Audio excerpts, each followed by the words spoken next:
just died again? I was watering it every day. Ugh, don't tell me I overdid it this time.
Warm-up complete.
Alright, let's finish this. Defensive mode engaged. That was quick. Let's finish this next time.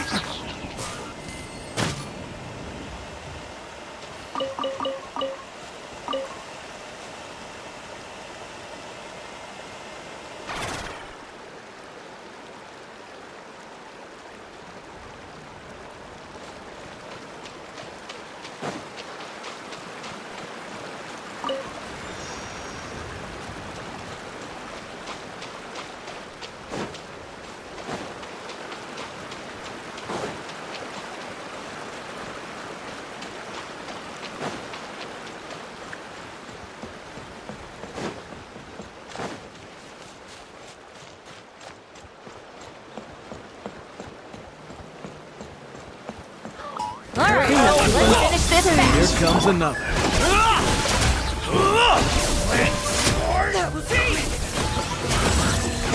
This was new. I will stand down.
Baiju wasn't in his shop.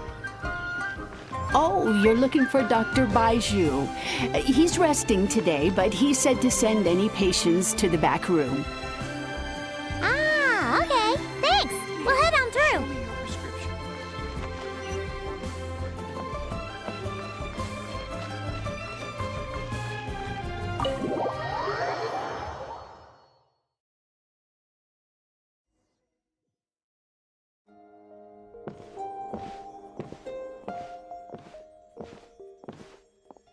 Traveler, Paimon, welcome.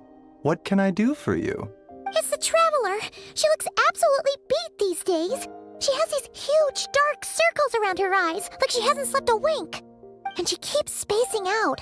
You have to call her name several times before she snaps out of it. What do you think it is? Is she sick?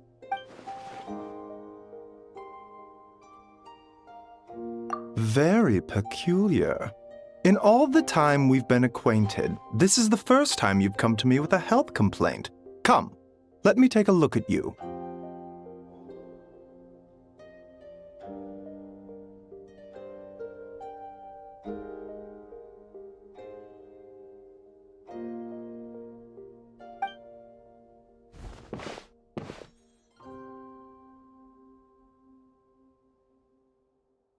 Okay, Paimon does not like that expression, Baizhu. It's not serious, is it? Complexion is good, eyes are clear, breathing is steady, pulse is strong. Physically, you appear to be in good condition, traveler. In theory, your energy level should reflect that. You should be feeling right as rain. Hence my concern. A clean bill of health is usually a good thing, but in this case, it likely means your situation is more complicated. Physical illnesses come with detectable symptoms that can be used to diagnose, medicate, and cure the condition. But afflictions of a non-physical nature, they fall outside a doctor's realm of expertise. Huh? What do you mean, non-physical nature? Curses, dark magic, it's hard to say. It could just as easily be a simple case of mental fatigue. Why don't you rest here for a bit? Whatever it is we're dealing with, clues to your condition are sure to reveal themselves in time. Once we know the root cause, we can administer the right treatment.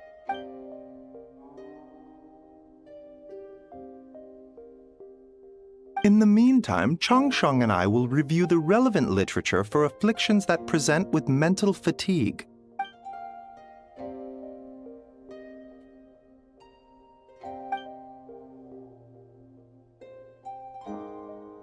Oh, must be a rare condition if not even Baizhu and Changsheng have seen it before. Well, all we can do is take their advice. You look like you're about to collapse anyway. Just get some rest.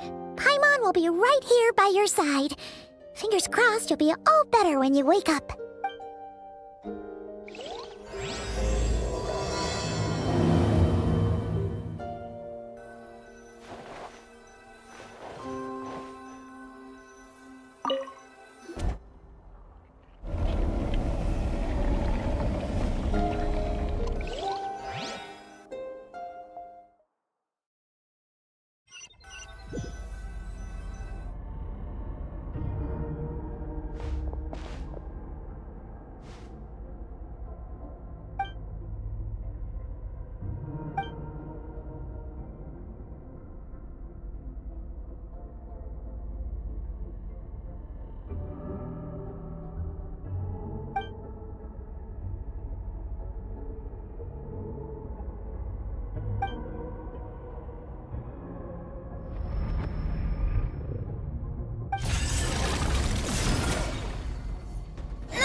Rise and shine! Time to wake up!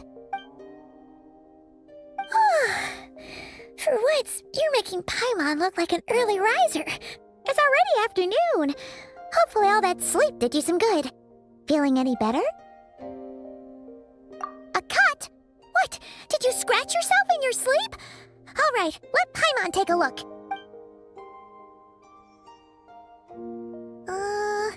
Nope, nothing there. Wait, did you have a nightmare? Okay, don't panic. Paimon heard that dreams tell us what we need by showing us the opposite. So, if you had a nightmare, maybe all you need is something to cheer you up. Come on, Paimon will treat you to something yummy.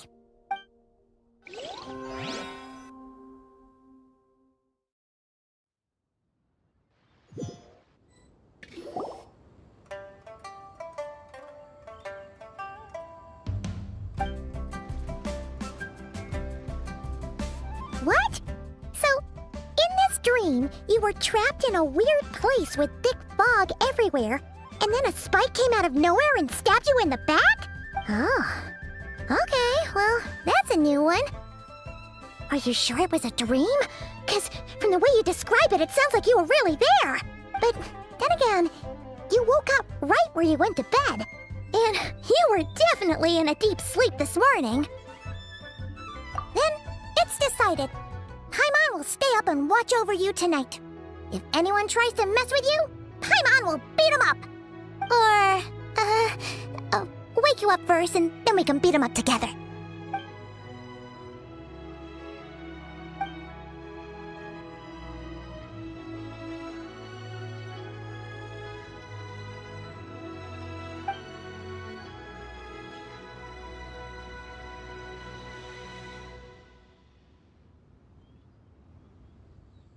Something is missing.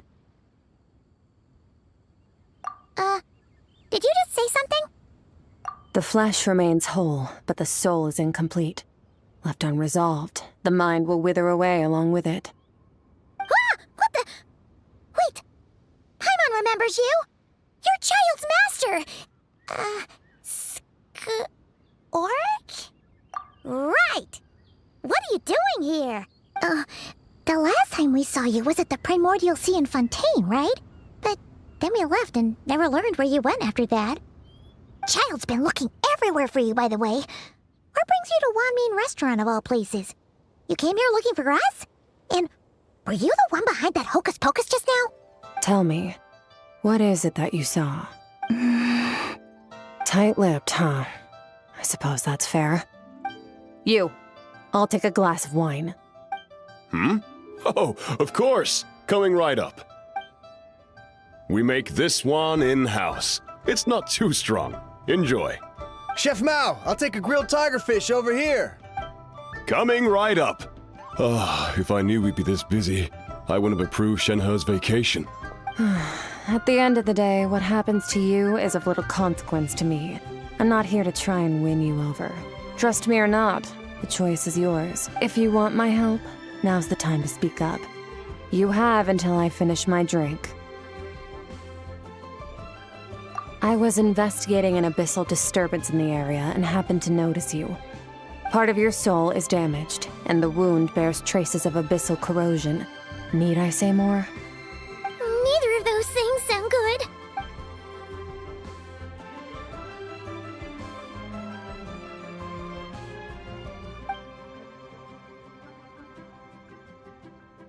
Well, should we trust her? She mentioned an abyssal disturbance. Maybe that has something to do with what's going on with you. But we could always find a different expert on the abyss to help us out.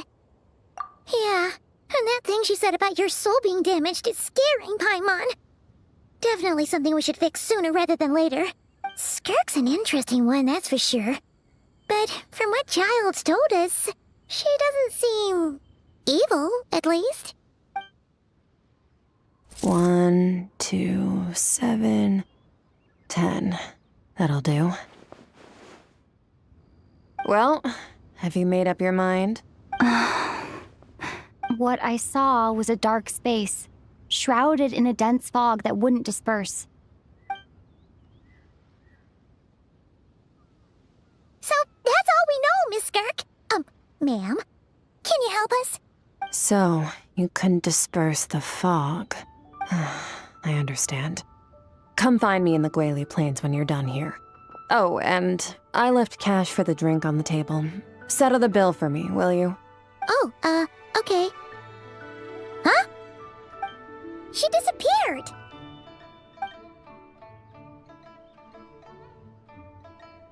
Wait, hold on. You overpaid.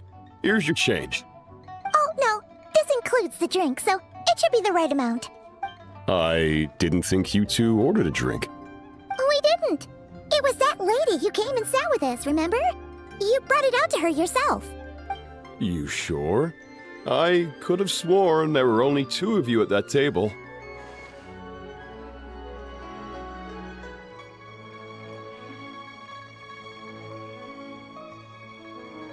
What?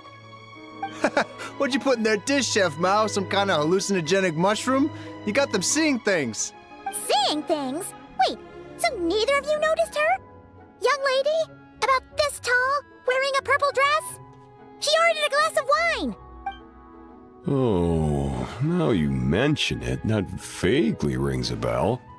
And it looks like I did open the wine jar, so it must have just slipped my mind. In any case, that settles your bill. Come again soon. Coming! Okay, what was going on there? It's like they didn't remember Skirk being there at all. Even Paimon was half convinced we hallucinated the whole thing. But that Mora she left for us was definitely real. Oh, this whole situation is giving Paimon the creeps. But anyway, she told us to head to the Guili Plains, right? Let's not keep her waiting.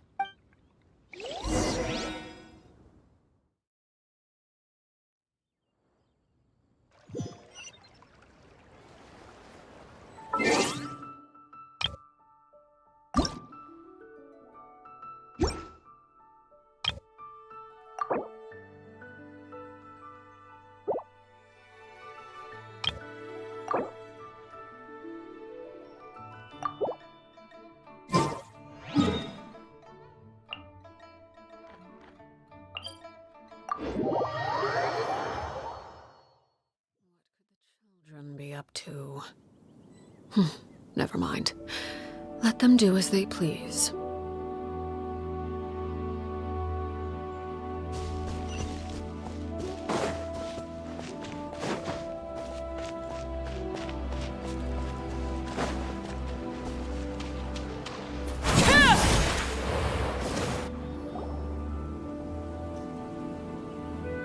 Whoa, what are all these Rift Hounds doing here? Huh, looks like they're collecting something. Let's go check it out. Lay to bear. Letting crave names echo! Premiums converge. Defensive mode engaged. Annihilation mode.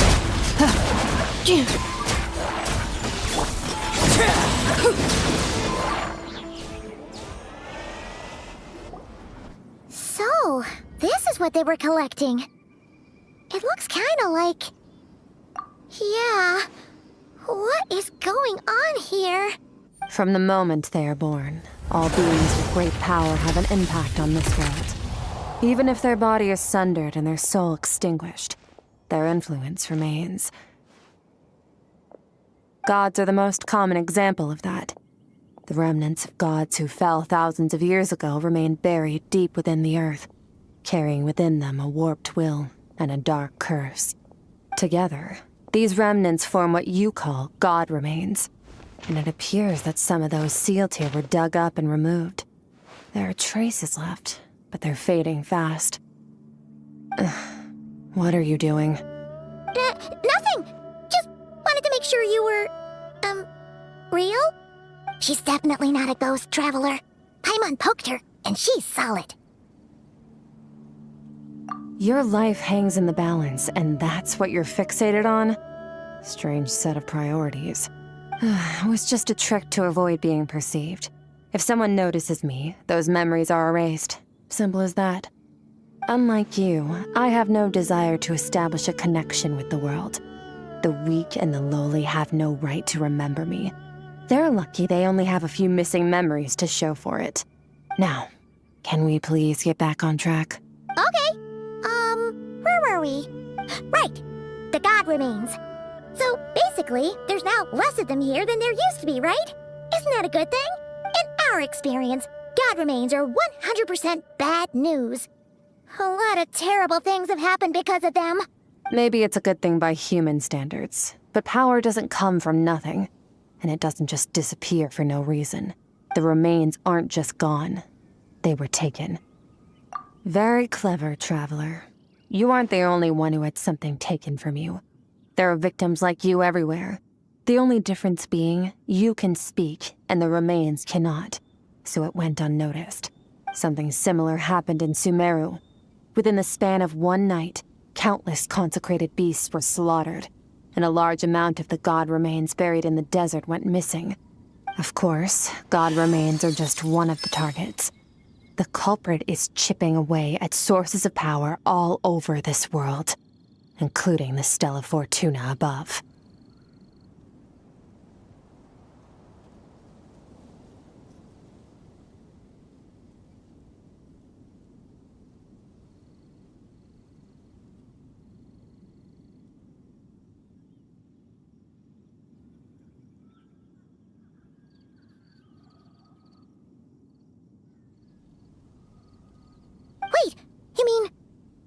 The stars? 42 of them have died out in the past few months alone. In Conria, people believed that powerful individuals have corresponding Stella Fortuna. Even should that individual fall, their Stella Fortuna would not disappear, but gradually evolve into a new constellation.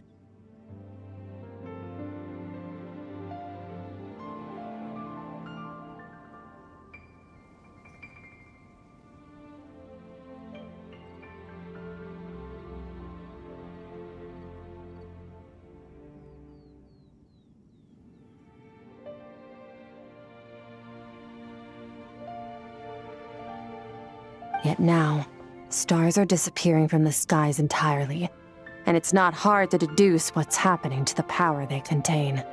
Something has been leeching power from this world like a parasite steals nutrients from a host.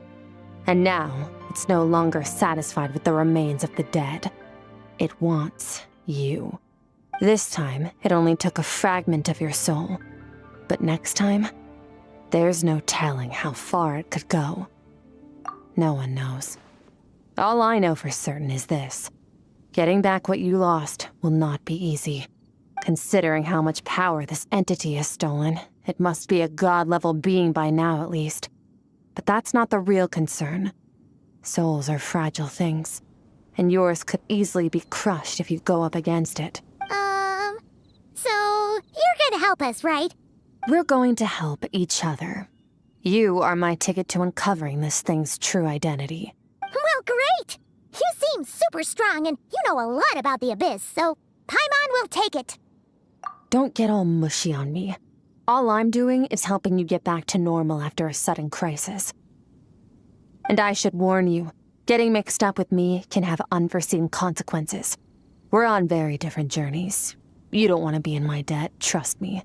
You help me uncover the truth behind this entity, and I'll help you recover what you lost. This is a transaction, that's all. You would do well to remember that. Now, come along.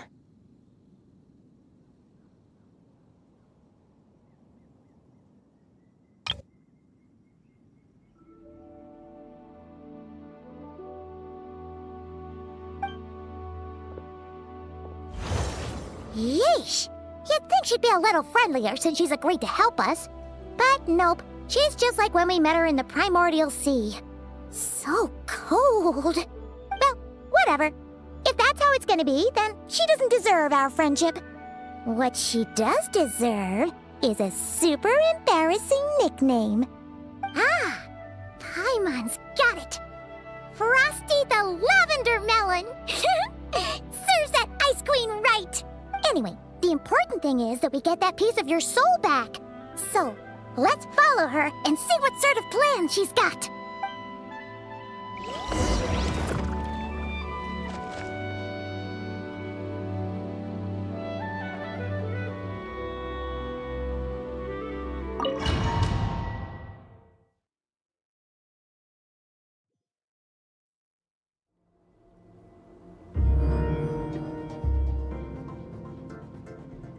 Whoa! This place is way bigger than Paimon expected. This is where I live. I suppose it's the closest thing I have to a home here.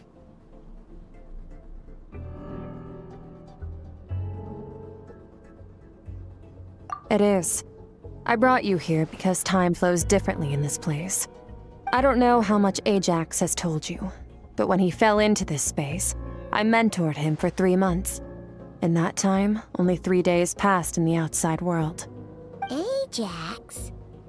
Oh, right! That's Child's real name! Yeah, Paimon remembers him mentioning something like that. So, a month here is equivalent to 1 day in the outside world? That should mean we're safe from that power-hungry soul snatcher for now, right? Yes, well, I didn't bring you here just to show you around. In the outside world, the Traveler could be attacked at any moment. But coming here has bought us quite a bit of time. Now, we just need to figure out how to investigate that place you saw. The one full of fog. Both your description and the abyssal disturbance I felt point to that space having some connection to the Abyss. It could even be a domain similar to this one. The thief who stole that fragment of your soul is hiding there. But the Abyss is a chaotic and turbulent place. If we want to pinpoint their location, we need to see what that space looks like without the fog.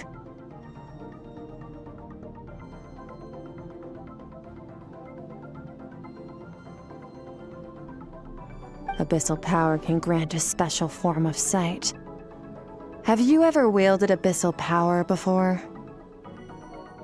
Okay. Do you plan to learn? That tracks. All the information you have suggests the Abyss is something sinister, and that abyssal power is a wild and dangerous force that always spells disaster. And you're saying that's not true? Depends on your perspective. Floods and hurricanes take countless lives too. But if one day you gain the power to control them, what was once a calamity is now just another tool in your arsenal. I'll respect your opinion, though. Just means we have to turn to the second best option. A little abyss crystal that contains my power. Wear it on your head, and we'll be able to perform dream mirroring when we fall asleep. Dream mirroring? It means experiencing whatever the other person is dreaming. Everything they see, think, and feel. Since you haven't studied the art of using abyssal power, and have no plans to jump in the deep end right now, I'll have to do the investigating for you. With dream mirroring, every time you slip into a deep sleep, I'll see with my own eyes whatever scene plays out in your mind.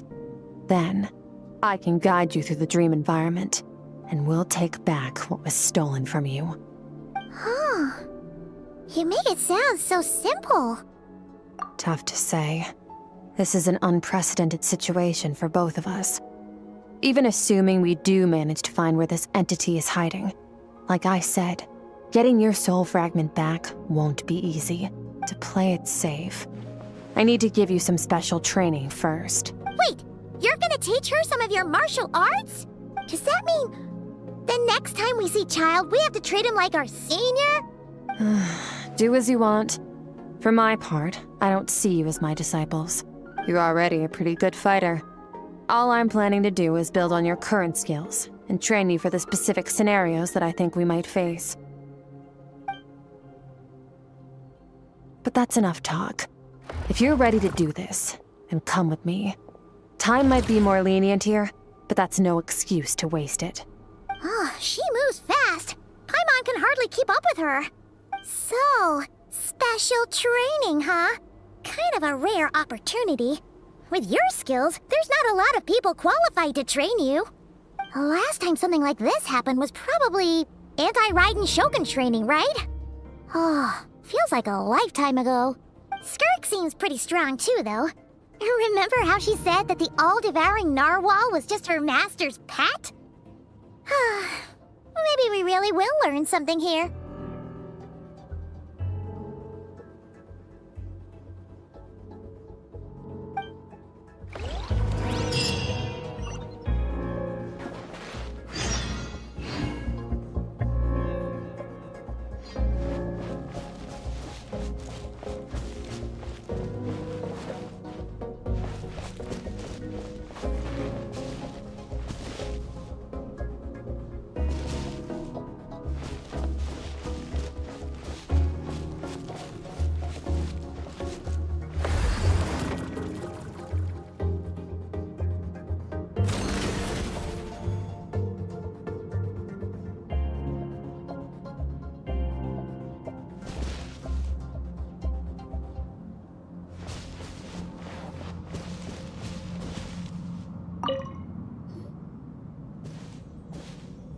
Ready? Bring it on! Your training will be split into 3 stages. Testing your blade work, elemental abilities, and reasoning skills. We'll start with blade work. You're no rookie in this area, so I won't bore you with the basics. During your long journey, you've no doubt sparred with a lot of talented sword fighters. Consciously or not, you'll have picked up all kinds of techniques from them.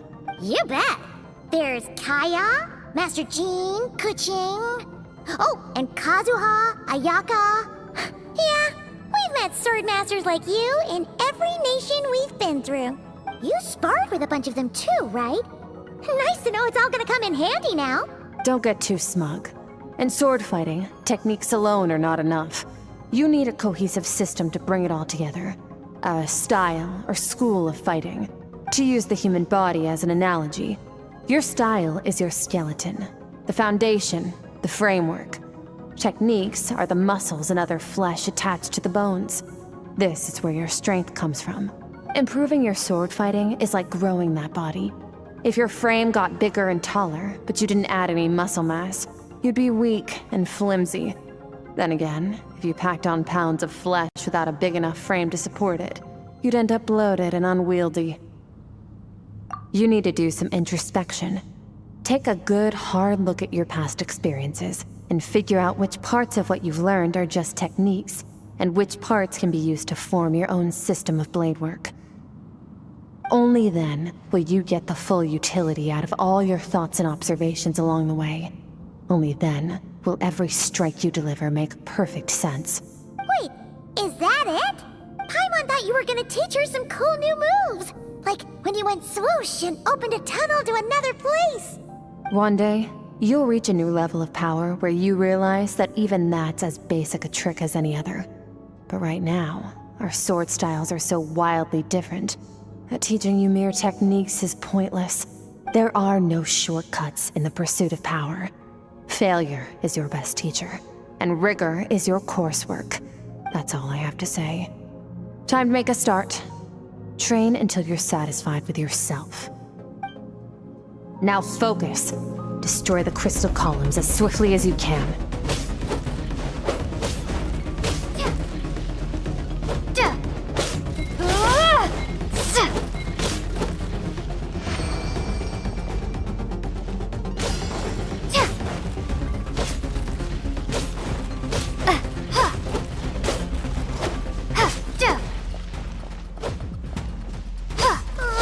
This is making Paimon's head spin.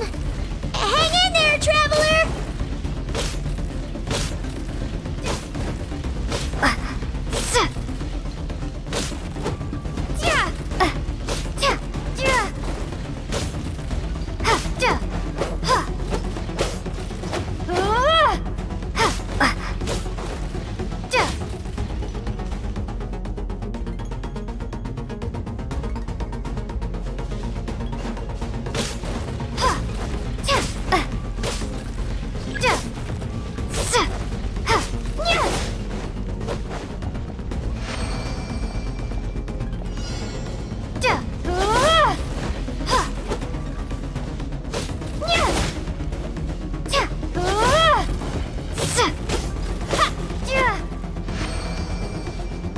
Stay calm. Use your head. You have to keep it together.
This moment will be frozen in time. Cut to the chase.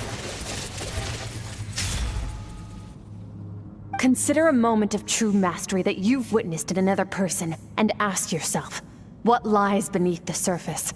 What's their guiding philosophy? What's their state of mind as they maneuver their weapon? Now take that and practice it right away with speed, skill, and strength, over and over, until your hand is one with your mind. This is the only path to true growth. Step on up. Dance with the waves.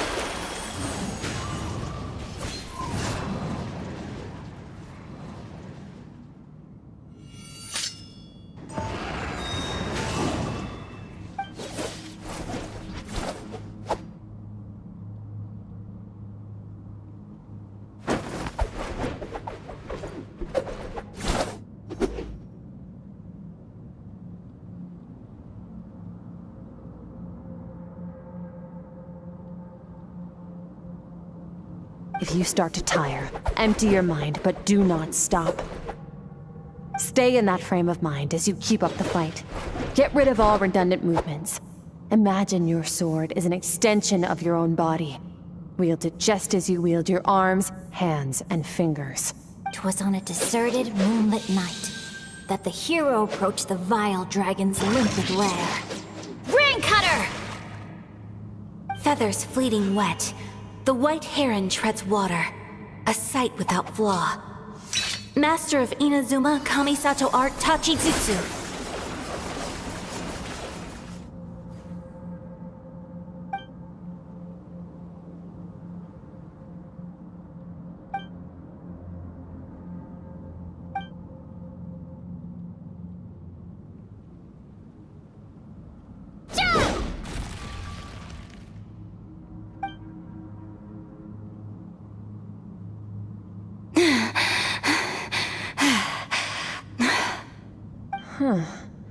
Looks like you've made some real progress. That concludes your training session. Awesome! Paimon knew you could do it! How do you feel? As you should be. Time flies when you're training hard. You've actually been going for several days now with no rest. Yeah, meanwhile Paimon's had a whole bunch of naps. But you were so focused, she didn't want to interrupt you. Go get some sleep. I'll be doing the same very soon. Let's hope you see that foggy place in your dream, so I can get this investigation over and done with.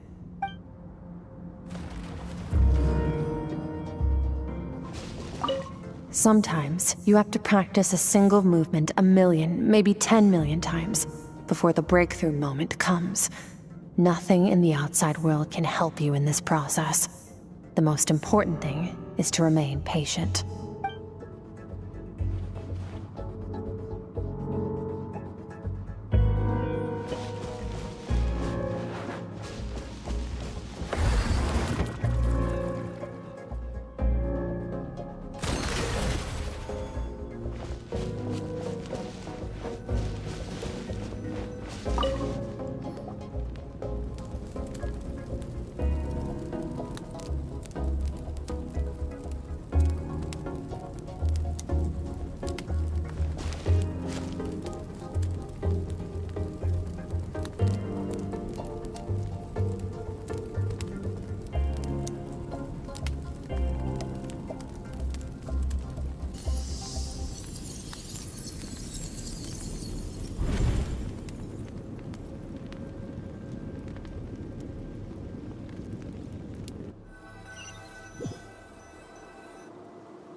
Skirk, why are you skipping classes again? We've talked about this.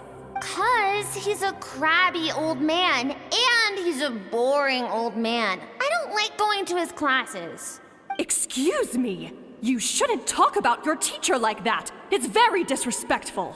All right, let's not get into a big fight about this. Skirk's learned what she needs. There's no point forcing her to sit through more classes if she doesn't want to be there. But I'd still love to hear about what you got up to yesterday. Why don't you tell your dad all about it?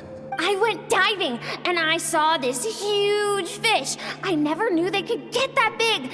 It looked kinda dumb, though, with that stupid big fat head. I tried to shake its fin, but it just spat water at me. Oh, and today, I'm gonna go to that prairie up north. There's supposed to be this giant bird there that can spit fire. I bet if I climbed on its back, it could fly me all the way to the stars. Then I suppose your old dad should get one as a pet too. Otherwise, how are you gonna hear me call you for dinner up there in the stars? When it's time to eat, I'll come back on my own, Zilly. Anyway, gotta go. Bye, Mom. Bye, Dad. Wait! Put on a coat at least. You'll catch a cold. I'm talking to you, young lady. You spoil that child, you know. Ever since that merchant ship arrived, she practically lives outside. Always going on about exploring the beyond one day, whatever that means. Let the kid do what makes her happy. Besides, we both know you're all bark and no bite. Come on, our little adventurer is gonna be hungry when she gets back. Let's get started on dinner.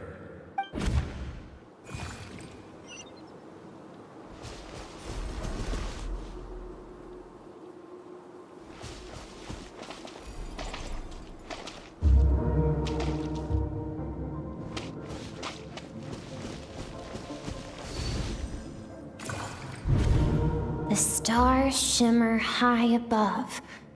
But what lies beyond the stars? Mountains as far as the eye can see? An endless snowy plain? Or maybe buildings taller than the sky, like the people from the merchant ship said? I can't be the only one asking these questions. The universe is fascinating. If only I could meet some other people like me. We could set sail together and explore every corner of the world. I'm sick of being a kid.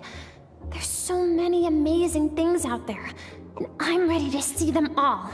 But for now, I'm starving. Better get back.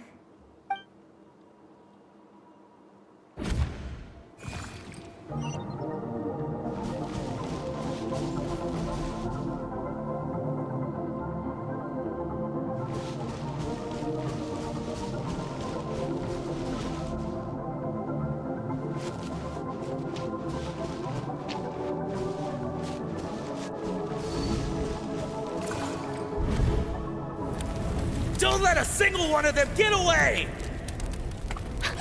No, please, spare Why? the children! Stay back! They're coming! Run! Help! Eliminate the threat. Take them down. Don't be scared. Ah! This way! We'll never make it! Fire. There's fire everywhere. What happened? I told you we shouldn't have trusted these outsiders!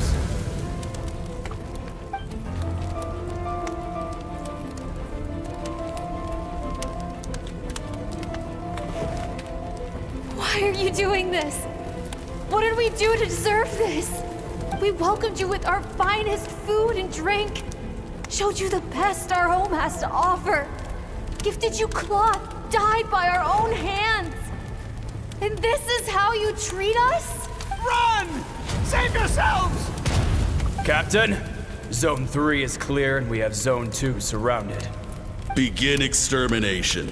Remember the orders from upper command. No one is to be left alive. Rest assured, sir. We have enough munitions to annihilate these savages and burn their entire civilization to the ground.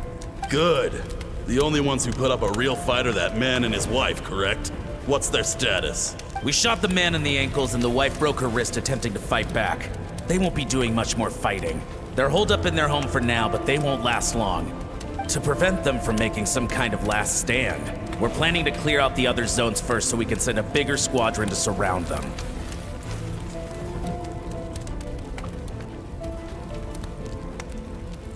Well, well.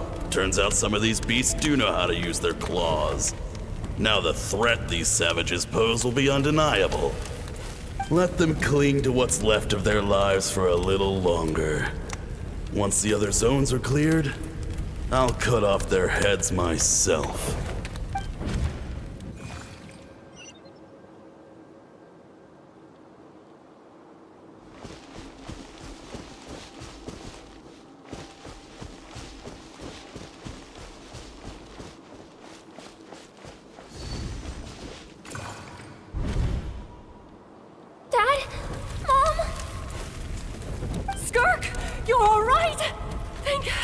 please! I'm so happy to see you, sweet girl. But you need to go. It isn't safe here. They'll be back any second. What happened? You're bleeding a lot. Dad? This is the place. Alert all units. Prepare to surround. Run, Skirk! Run as far away as you can! Don't trust anyone! Your dad and I, we're not afraid to stare death in the face, but we need you to survive. My clever girl, so curious. You're already so brave. I know you're going to grow up to be such a positive light in this world. Whenever you miss us, just play this song. Remember, life is a gift. Don't let darkness claim it. Break down the door! Look what we have here. A savage that can pluck a tune. Well, the show's over.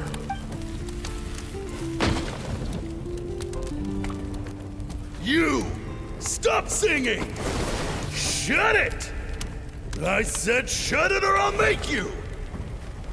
Fine. Have it your way!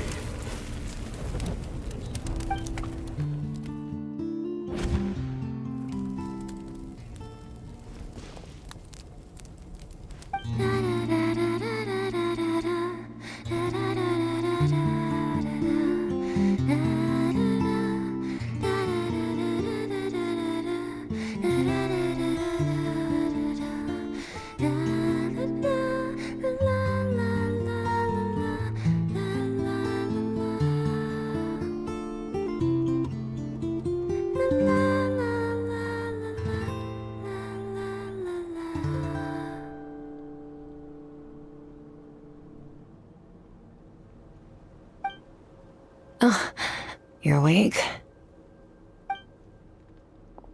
I found a few clues while you were asleep, but it's only a start. Now, time for the second stage of your training. This time, the focus is elemental energy.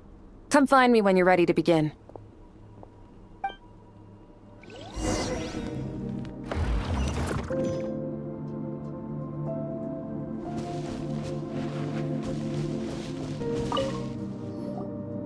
Man, staying in the abyss feels so surreal, don't you think? No day and no night. It's like time hardly exists. If we weren't careful to keep track, it feels like we'd have no idea how long we've even been here. Well, except for the fact that Paimon still gets hungry like clockwork. You go do your training. Paimon's gonna grab a bite.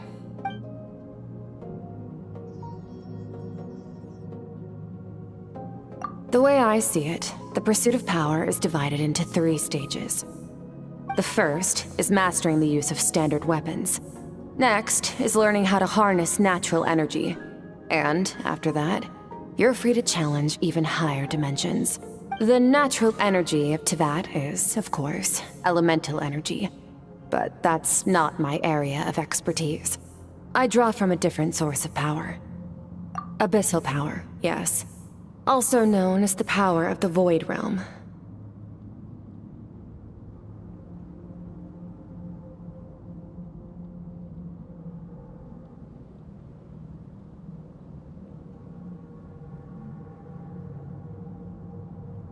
My master, Sertologi, is a true expert in that area. After all, he was one of the group of 5 that infamously stole the all-encompassing power of the Abyss. An act for which the people of Khaenri'ah gave them the epithet, the 5 Sinners.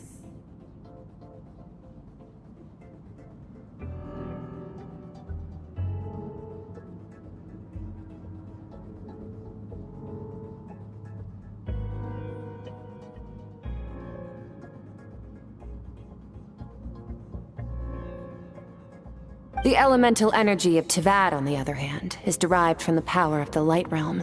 These 2 forms of energy exist in direct opposition to each other. Suffice to say, there's not much I can teach you this time. A keen observation, traveler. Call it respecting local norms.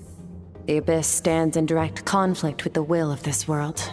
So, to make my life easier, I disguise my power to make it appear cryo-like in nature. It's a technique I learned from some Conrian ruins, known as the Seven Shifting Serpent. If you ever change your mind about delving into abyssal power, I can teach it to you. So I've heard. You seem to have a knack for removing abyssal power. But is purification really what's going on there? Like I said, power does not simply disappear. Just thinking out loud. Let's focus on your elemental training. That's what's gonna help us if the situation gets tricky.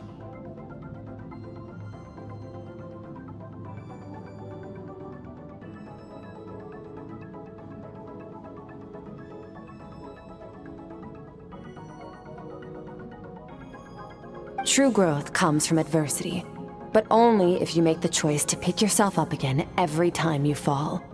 So, it's time to push yourself to the limit, and then keep pushing. This is the only way to advance at pace. Use the power of Animo to clear the field as fast as you can!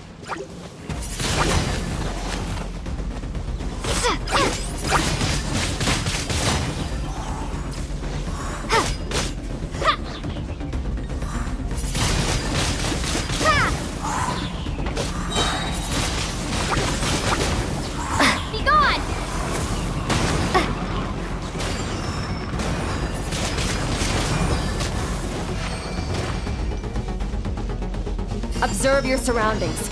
Look for things you can use to tilt the scales of success in your favor.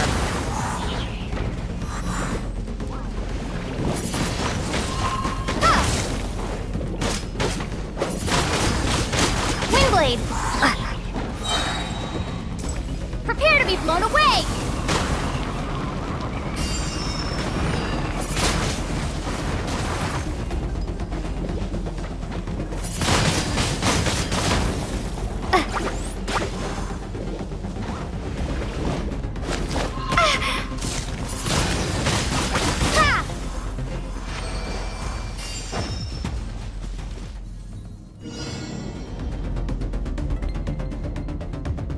Use the power of Hydro to destroy the spikes.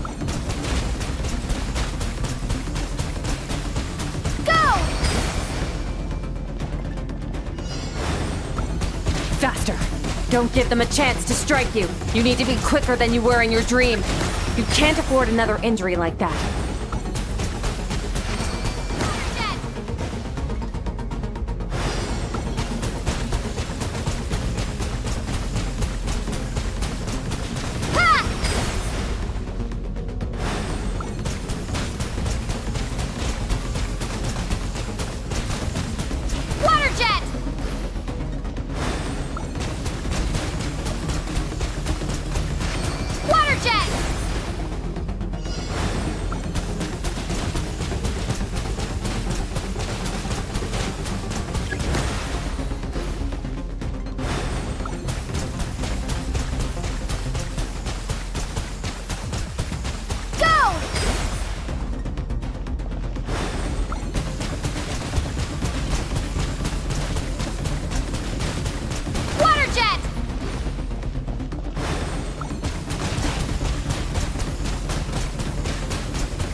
You need to understand what makes you special.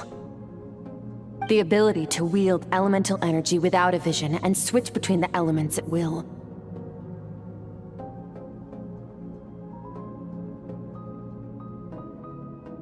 It means your aspirations need no approval from the gods.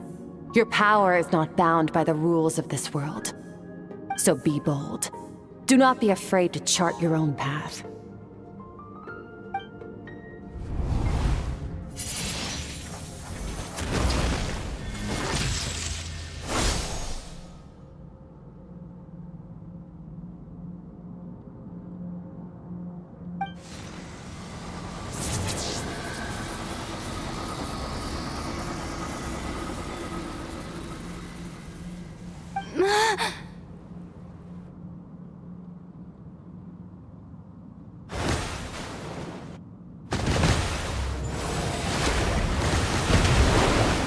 Very good.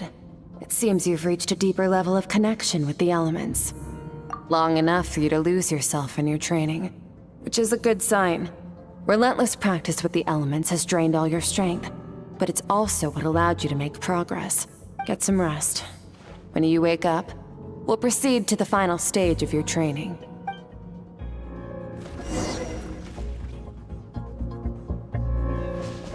If you wish to master the elements at a fundamental level, you must see the entire natural world.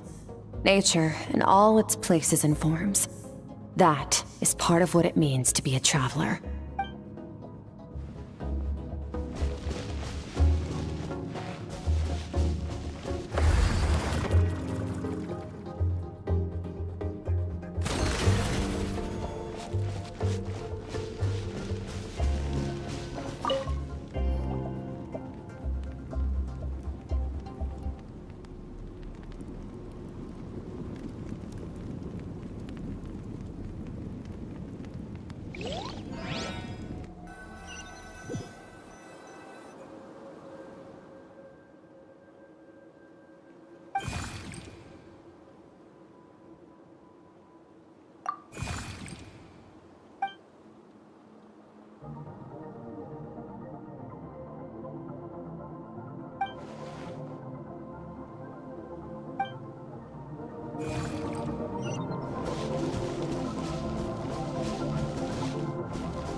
What is the secret to power?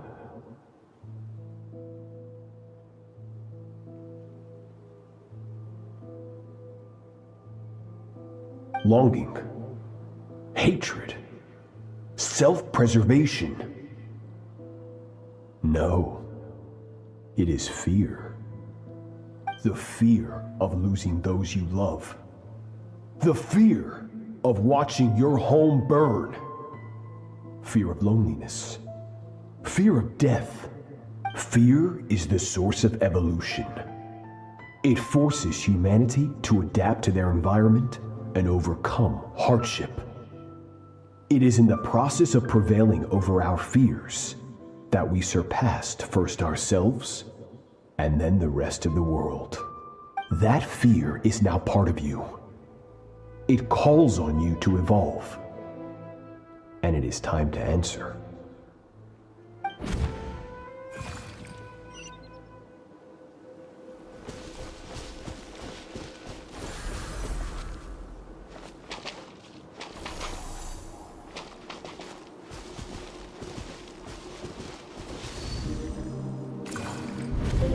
Any minute spent missing home is a minute wasted. Practice your sword work instead. Do not make me tell you twice. But, Master, I can barely lift the sword anymore. If I keep going, I feel like my wrist is going to break. So it has not broken yet. Then pick up your sword and keep practicing until it breaks. I want to hear the cracking and splintering of bone. After all, bones can always be reset.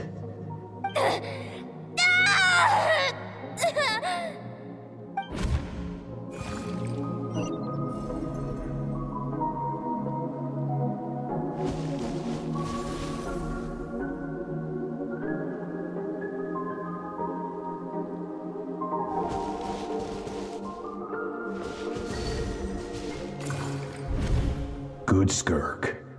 Once again, you survived. How do you feel? Cold and pain. These are signs that you are adapting to the abyss. Each time the flesh is torn and the spirit crushed, each time you claw back from the brink of death, you become stronger. I now understand why these people sought to destroy your homeland. Your potential goes beyond even what I could have anticipated.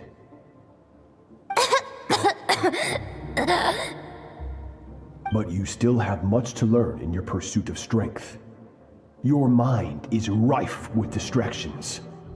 From now on, I shall show no mercy in your training. You must learn to shut out all the pointless emotion. Crush the self that makes you weak. and become master over your physical form.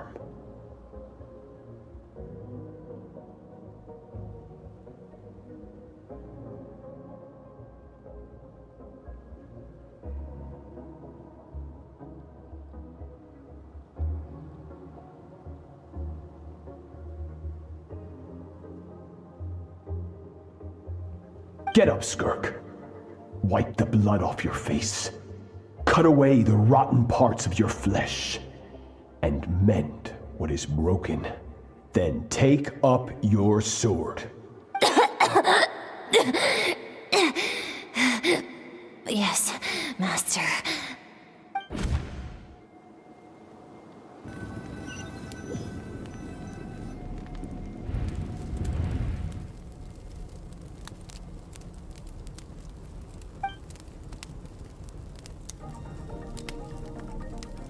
You're up! Hopefully you got some good rest. Skirk said to tell you that she's ready to start the final stage of your training whenever you are. So, want to head over now? Or did you want to wait a little?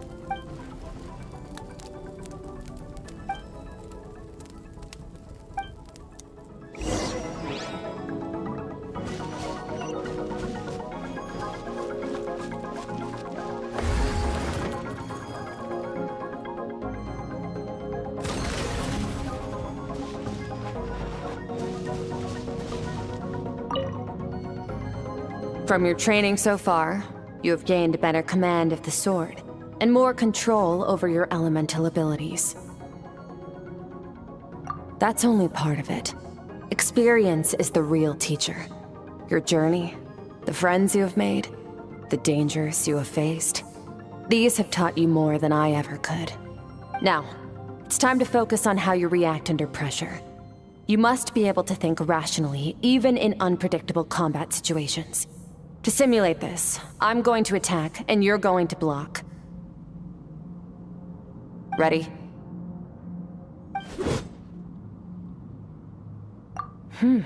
Not bad. That defensive stance looks near unbreakable. Just like your brother. Huh, that reminds me. You still don't know what happened to him, do you?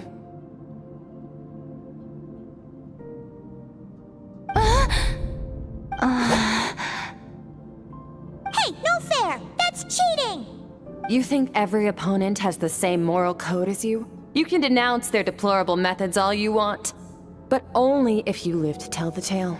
The dead don't get to complain. Strong emotions will always arise in combat. Anxiety, anger, fear. But a true warrior is never at their whim. Only when you are free from the influence of emotion can you make the right choice, no matter the situation. How amusing. Almost sounds like you think you know me. But you don't. You can choose your own path. We are not the same. Let's begin. Try to use reason over emotion. Make the most rational and advantageous decision in any given moment. This is your final training session. Look alive. Same drill as before, but this time I'm going to interfere. Hold your focus.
Not bad. Better than I expected.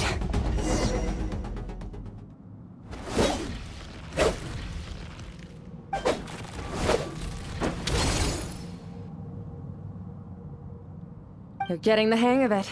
The first step to controlling your emotions is controlling your mind. You want a unified train of thought. It all comes down to focus.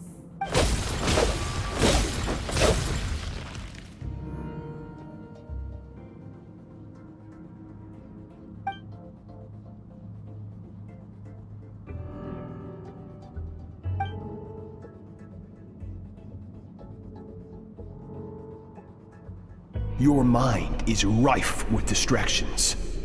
From now on, I shall show no mercy in your training. You must learn to shut out all the pointless emotion, crush the self that makes you weak, and become master over your physical form.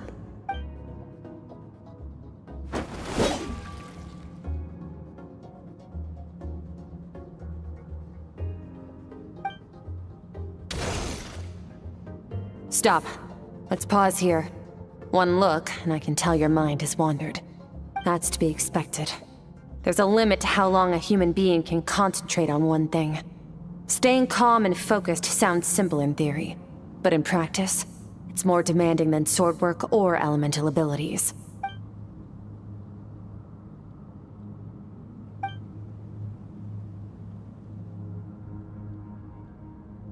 Get some rest. No point training further if you're already dead on your feet. Like I said at the beginning, the only goal of this training is for you to reach a point that you're satisfied with. You managed to push past your limits, which is a good start. You can be proud of that, and sleep well knowing that you've earned it.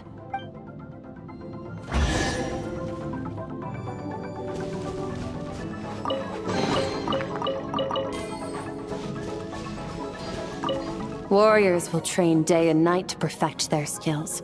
But when the battle comes, their fate may be decided in a matter of seconds. One mistake, one moment of hesitation, and just like that, all their blood, sweat, and tears were for nothing. You need to push yourself to perfection, or you might not even live to regret it.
Skirk is amazing. She faced down that terrifying giant and cut its head clean off. Oh, she got hurt though, didn't she? I heard it was pretty bad. Yeah, well, that's a given. But the moment she was on the mend, she got right back to practicing her sword work. I heard Master suffered a grave injury once too. Lost an arm and a leg and still came back stronger than ever.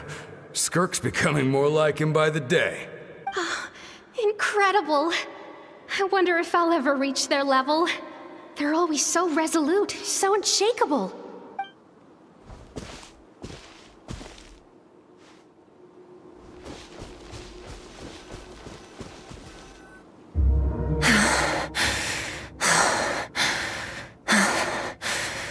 Pathetic. You're not even trying. You're so much weaker than you think. Skirk, Have you become a positive light in this world?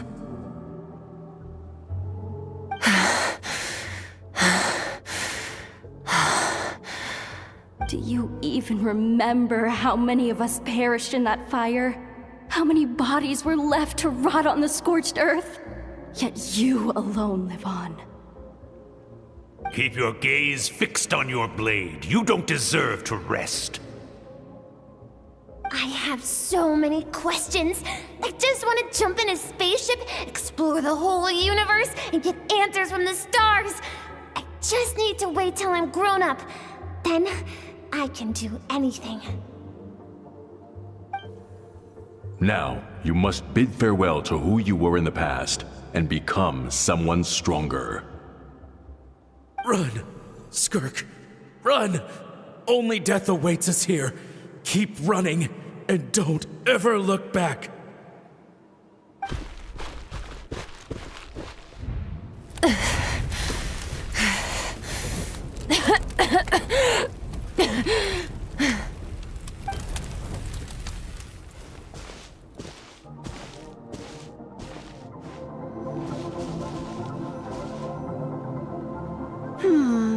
Let's see here.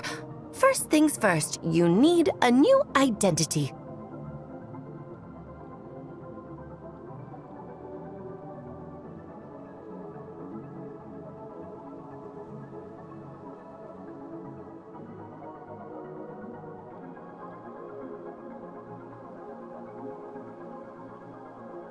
Going around telling people you're from somewhere beyond the stars won't do, now will it? How about saying you hail from beneath the earth instead?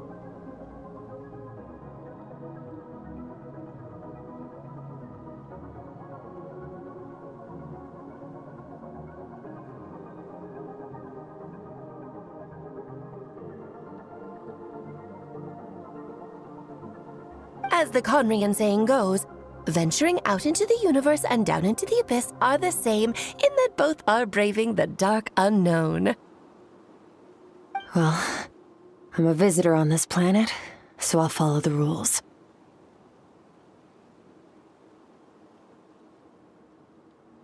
Ah, splendid. That saves me quite a bit of trouble.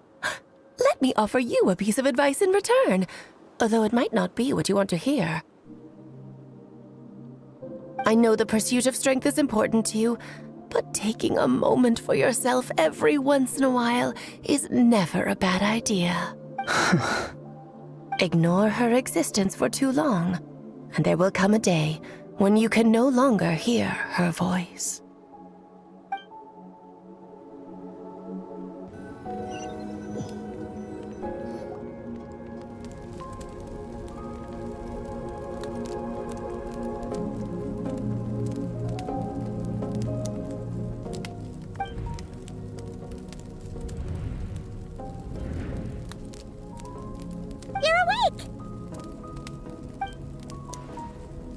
You must be starving, right? Ta-da! A barbecue feast just for you! Of course you are! That's why Skirk and Paimon got this all ready for you. Dig in, before it gets cold. Ah, well, if you're around someone long enough, it's bound to happen. Plus, Skirk can cook. So, Paimon decided she can forget the whole Ice Queen thing.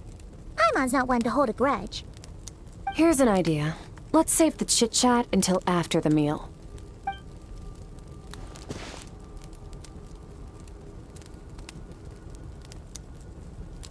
Ugh, so full.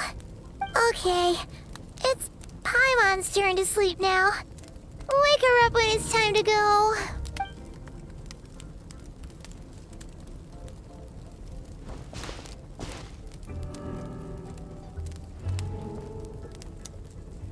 I have good news.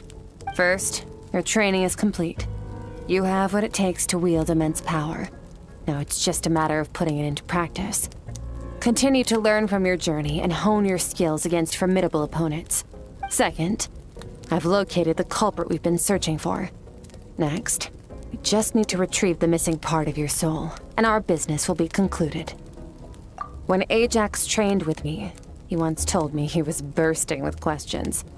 So I allowed him to ask me 3 of them before he left. You and I may never meet again, Traveler. So if there's anything you want to ask me, now's your opportunity. Just like Ajax, I'll answer 3 of your questions.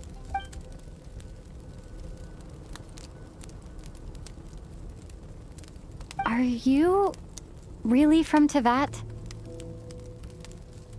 Okay, not the angle I was expecting. What makes you ask that? I'm sorry I didn't tell you earlier, but while we were dream mirroring, I think I saw your memories.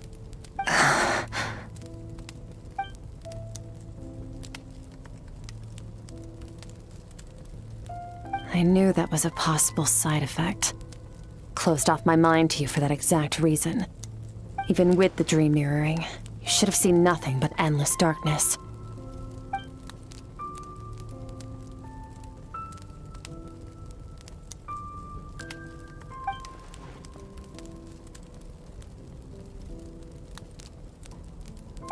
Whatever.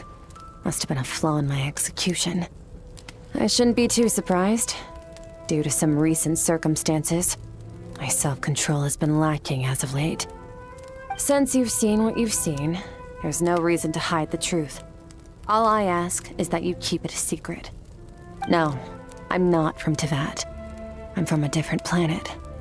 And there was a time when I journeyed through the stars. A lot like you in some ways.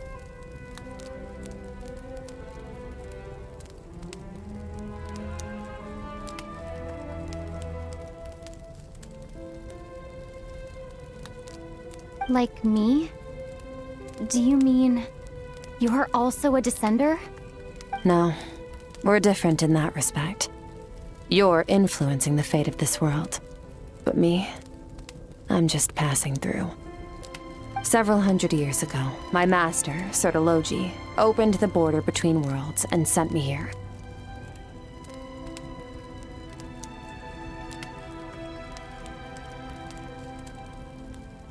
But this is not my home. And one day, I'll return to the vast unknown of space. So, there you have it. On to your second question.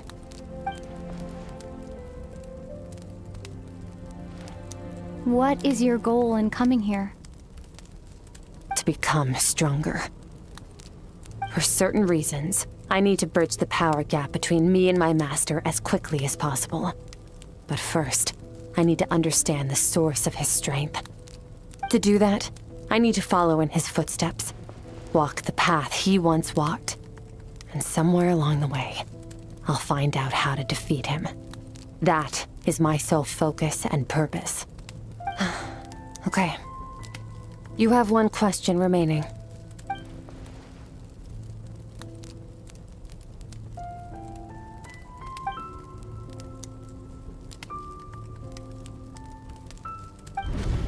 You make it sound so easy. Ever since the incident I experienced there, I've never stopped searching for Master Skirk and that unknown abyss. But it's been years now, and I've still found nothing. Well, your last question? You know Childe is looking for you, right? Are you gonna let him see you? Ajax. His situation is different than yours. Before you ever crossed paths with me, you'd already encountered many formidable people, studied their techniques, and developed your own skill set. So, during your training, all I had to do was build upon that foundation. But Ajax was so young when he came to me. A complete blank canvas. Children can't help but imitate their role models. In the long run, that would only hinder his growth. Once Ajax has enough strength in his own right, I will allow us to meet again. Until then, let that motivate him to reach his full potential.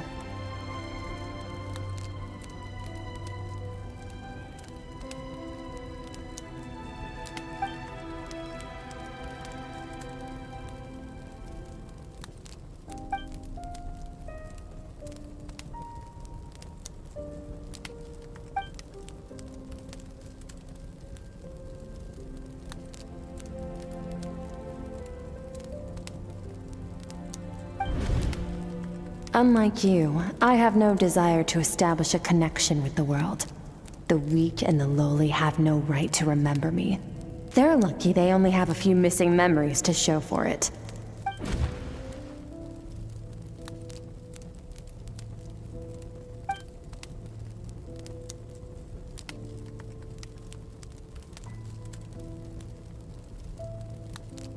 Wake up your companion. It's time to go. Oh, and everything I just told you. Best keep it a secret from her as well.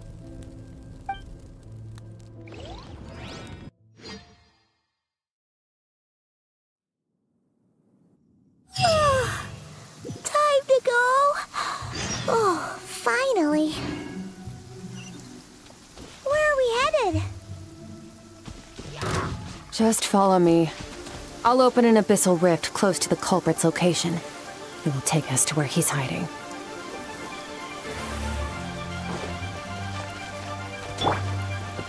Surge.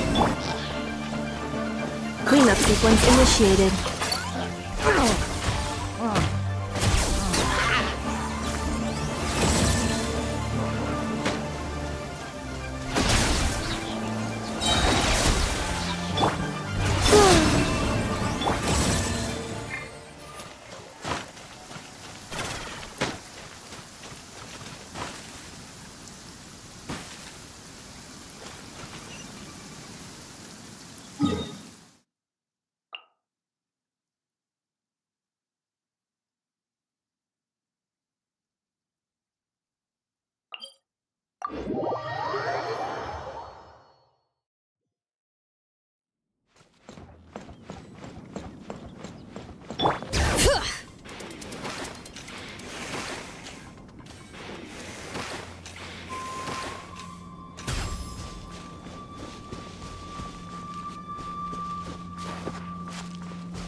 Wait, this is near the chasm, right? Yes. If we enter from here, we'll be able to reach that place from your dream. You have some experience with abyssal domains by now, but still, this is someone else's territory. Best to proceed with caution. Don't worry, Paimon's an expert at hiding behind other people for safety. Oh, but, that means you need to stay safe, traveler. All right. Remember your training. Time to put it to use.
the void!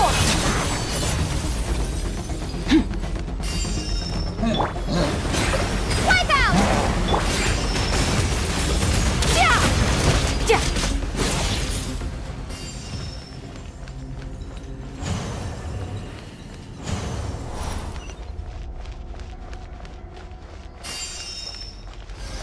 Whoa!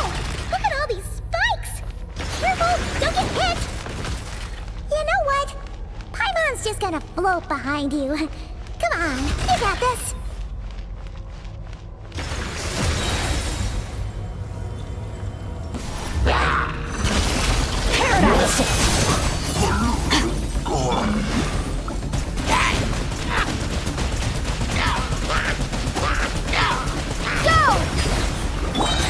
Merciless.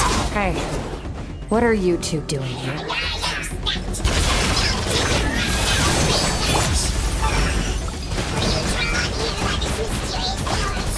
Dusty.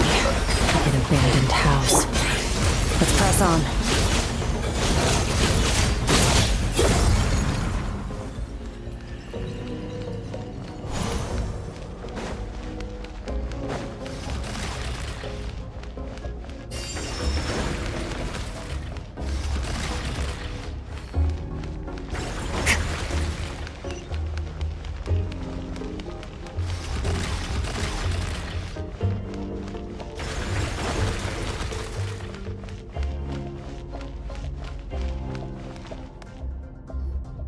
Oh, looks like this is a dead end. Did we make it to his hiding place? Ugh, this fog is making it impossible to see anything! This should be the place where you were attacked, Traveler.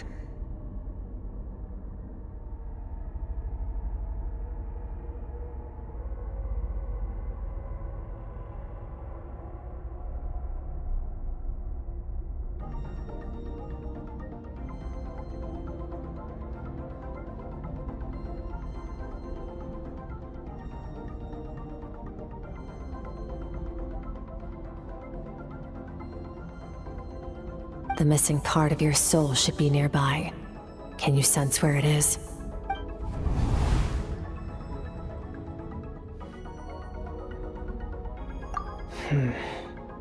Our opponent must have covered his tracks just in case. Otherwise, you should have sensed it much more strongly. Hold on! Look! The spikes are back! Stay calm. Let's hold back a little. Give our enemy some wiggle room so we can see what we're dealing with. If you're too reckless, you might be playing right into his hands.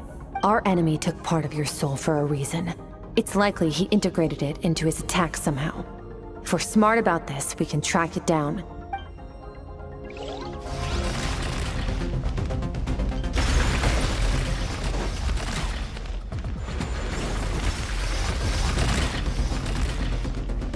Merciless.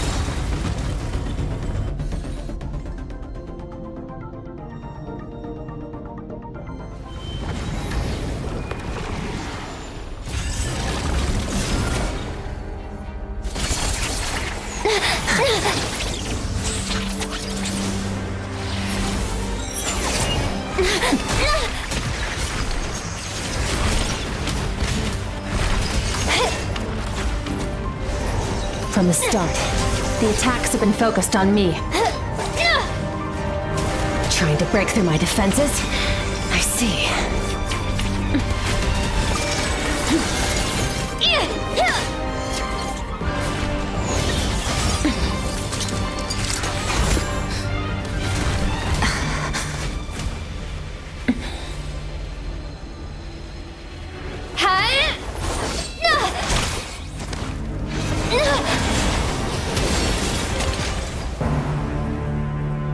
You alright? That thing was...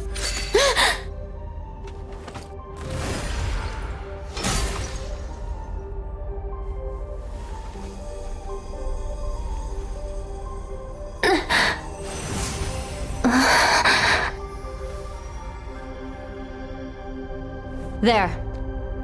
I got it back. Traveler! Skirk!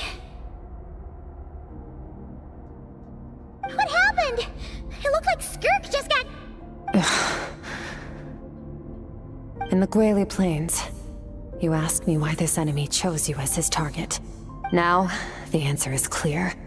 It's not just the fact that your strength is impressive. It's also because of your ability to, as you put it, purify abyssal power. Whatever that actually means. The fact is, that ability allowed him to do something that should have been completely impossible. Namely, break through my defenses and steal my power. No, he couldn't have known I'd come to his domain. He only stole your soul fragment because he knew the value of its power. I doubt he expected it to come in handy so soon.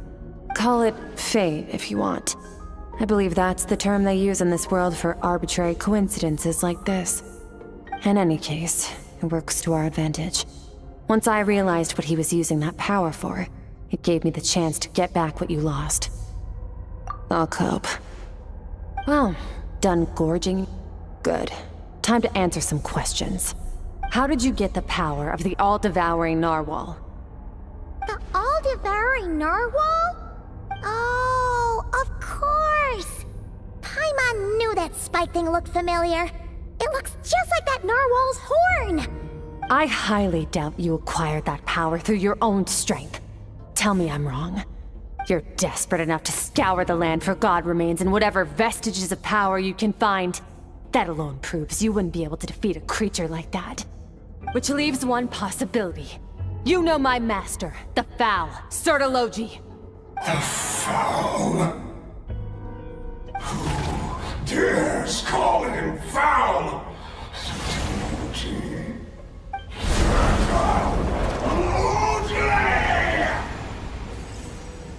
What's wrong? Bit off more power than you can chew?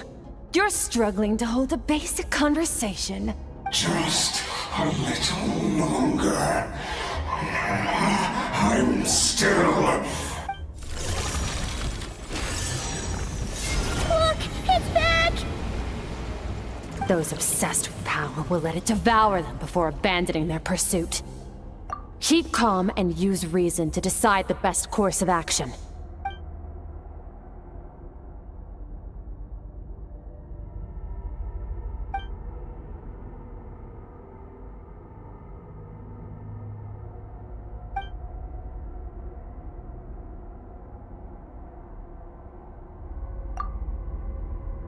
Wise decision. Final victory doesn't always come after a single battle.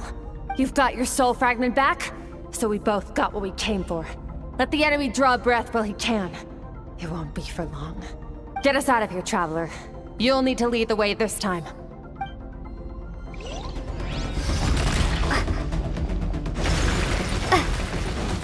Skirk, is your shoulder gonna be okay? The wound is minor. It'll heal in no time. You should focus on getting out of here alive instead. Uh-oh! Falling spikes! Run!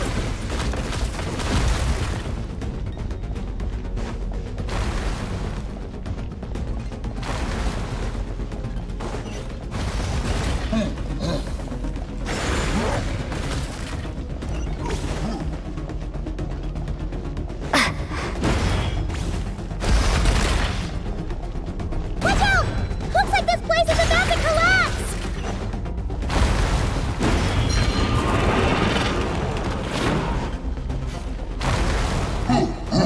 So, this guy's power has something to do with the all-devouring narwhal.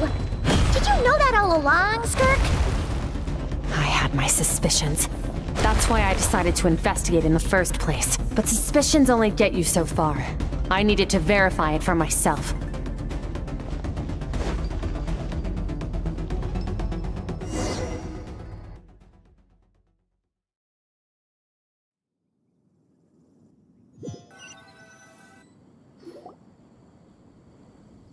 Phew.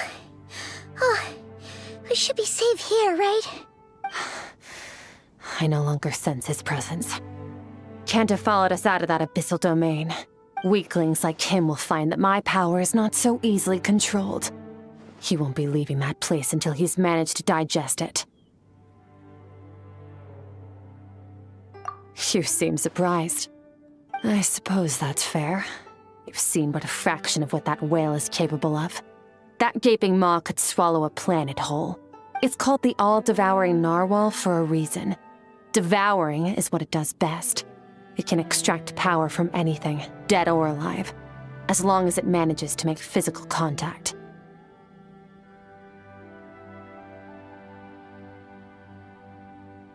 Yeah, when we had our run-in with that thing, Neuvillette mentioned that it has an instinct to devour. Your dragon friend recognized the nature of its abilities and used the power of Hydro to protect you.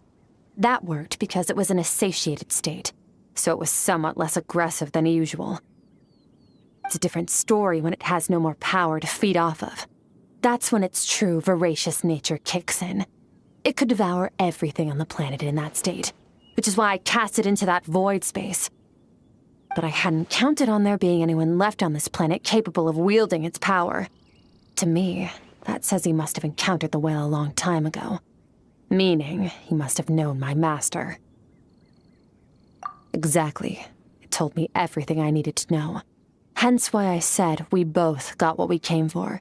And I believe that brings our transaction to an end. Now that you're whole again, you can get back to your own journey. I'll handle the rest of this situation myself. No way! We can't leave now! Something was stolen from you because of us! We have to help you get it back! This isn't my first taste of failure or losing power.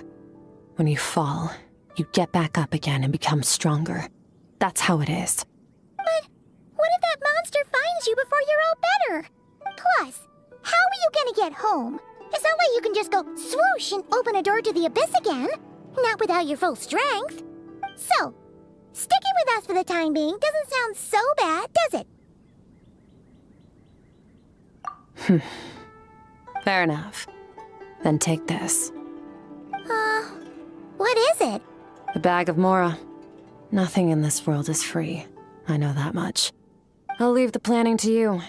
Hurry up and decide where to go. We shouldn't linger. We should take Skirk somewhere she can rest. But where? He'll know something about Master. I'm sure of it. Next time, I need to be ready. Oh, this. It's a star crystal suit. Abyssal energy is scarce in Teyvat. Wearing this helps me access it more freely. It stores concentrated abyssal energy that I can draw from on the go.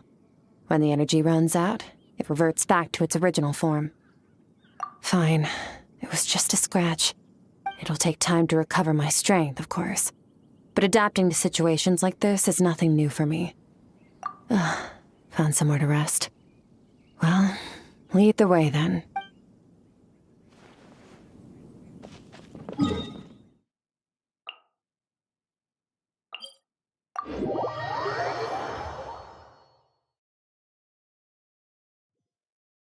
Paimon gets the feeling Skirk wouldn't like being around a lot of people.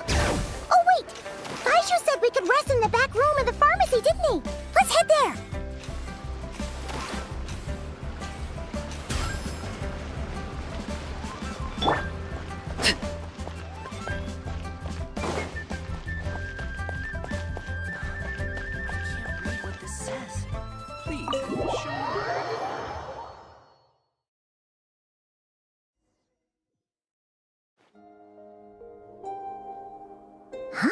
This bag from Skirk has a ton of Mora in it. Does she have a job or something? Wait, no. After what we saw at Wamin Restaurant, that seems impossible. Can you imagine? It would go something like, I'll be collecting my paycheck now, boss. Oh, sure thing. Wait, who are you? Have we met? Can't hold a job if you make everyone forget about you. So, what did you do to get all this Mora? Claimed some buried treasure, took care of a few monsters that were causing trouble. Nothing untoward. It's safe to use. You heard all that? A sonorous voice like yours is hard to miss. I wouldn't be surprised if the sound of it traveled to the nearest mountaintop. Then, did you by chance happen to hear Paimon's little, joke earlier? You mean when you called me Frosty the Lavender Melon? No, sorry. Paimon totally misspoke just now. She didn't say that at all. It was a Paimon lookalike. Yeah, she's a piece of work, that one. Always impersonating Paimon and giving people weird nicknames. Okay, fine. The truth is, Paimon didn't like you all that much at the start, but things are different now. You helped the Traveler in a big way, so what do you say? Friends? I noticed there was only one bed. Go ahead and get some rest. Wait, what about you? I don't get tired, and I don't need rest. I'm going to practice my sword work. That should help me regain some strength. But your shoulder... Hey, don't just leave! Whatever. Let her tire herself out. She'll come back eventually. Let's get some sleep, Traveler. That comfy bed is calling, Paimon.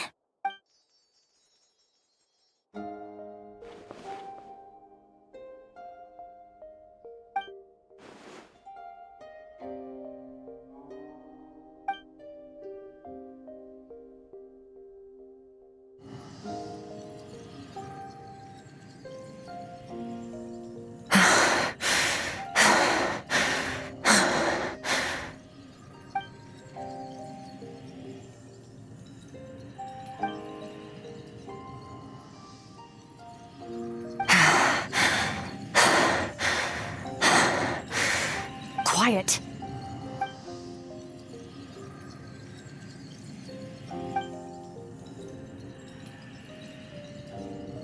Do you even remember how many of us perished in that fire?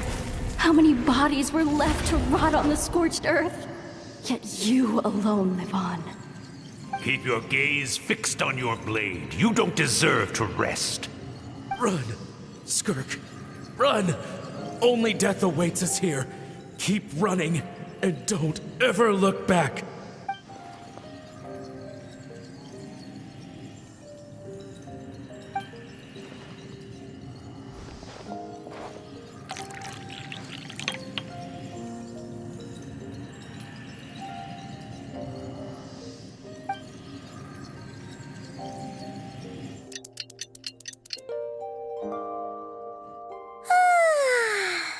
Getting an early night's sleep is the best.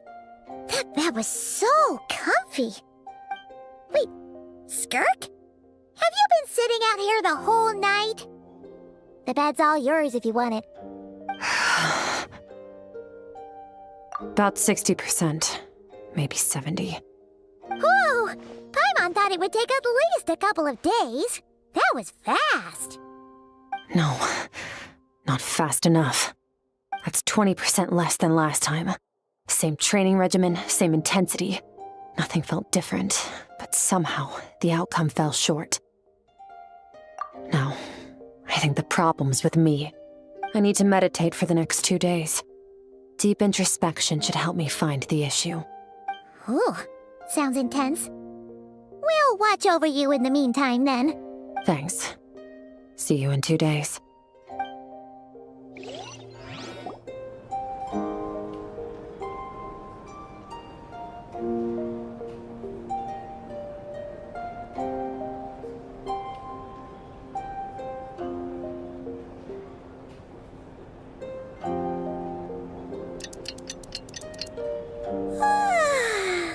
Morning! Skirk is still meditating, huh? It's been 2 days already. Shouldn't she be awake by now? Paimon can't think of anything we can do to help. Oh, wait! Breakfast! That's it! Paimon will go get breakfast! Skirk is gonna be starving when she wakes up. Be right back.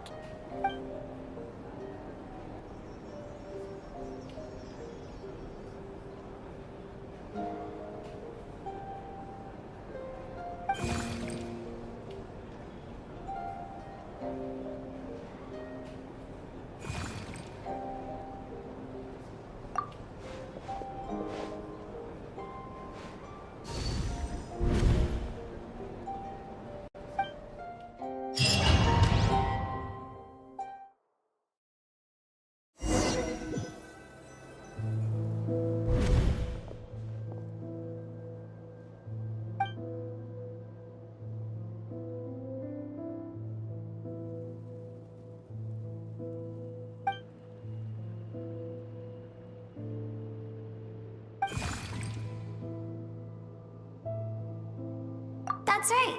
This is Skirk's inner world. Think of it as the threshold between the soul and dreams. This isn't your first time here, but what you remember is probably a space covered in darkness. I only managed to illuminate a small portion for you back then. Actually, it's my first time talking to someone like this. I only managed to break free and bring you here because the injury weakened her power. I guess that's why I can speak again, too. Call it fate, if you want. I think that's the word they use in this world for lucky coincidences like this, right? Now, before I take you to her, I gotta ask. You're the first outside visitor to ever come here, so what's your impression of this place? Oh, you noticed. This river represents Skirk's strength. Strength accumulates over time. It is the summation of a person's lived experience. So this river is where all the fragments of Skirk's life should converge into a single stream of memories and emotions, flowing forward as one. But as you can see, this river has been severed numerous times. It's because Skirk doesn't like who she was in the past, and all she sees reflected in the river is a disgraceful shadow of who she was. She cuts through water and rock with the sword of reason, severs her connection with the past, and begins anew. You must learn to shut out all the pointless emotion. Crush the self that makes you weak, and become master over your physical form. This isn't my first taste of failure or losing power. When you fall, you get back up again and become stronger. That's how it is.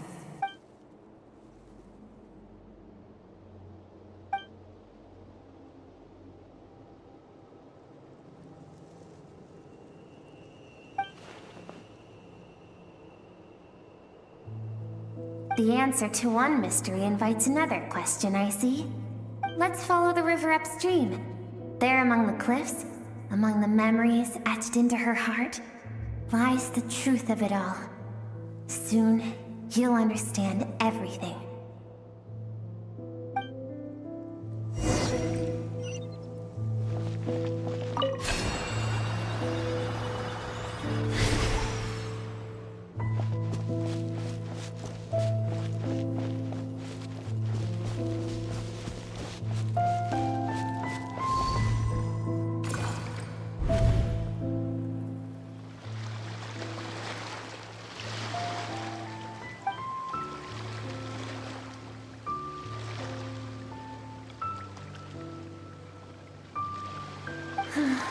I've always thought that, even when falling leaves don't come from the same tree, they can still form bonds of kinship when they meet. Like meteors, you both made a journey through the stars.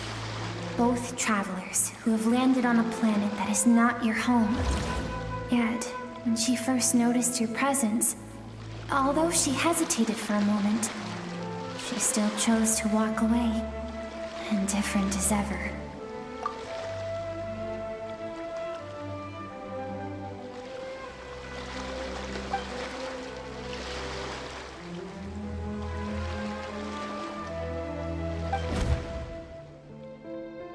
Seems like you've answered your own question.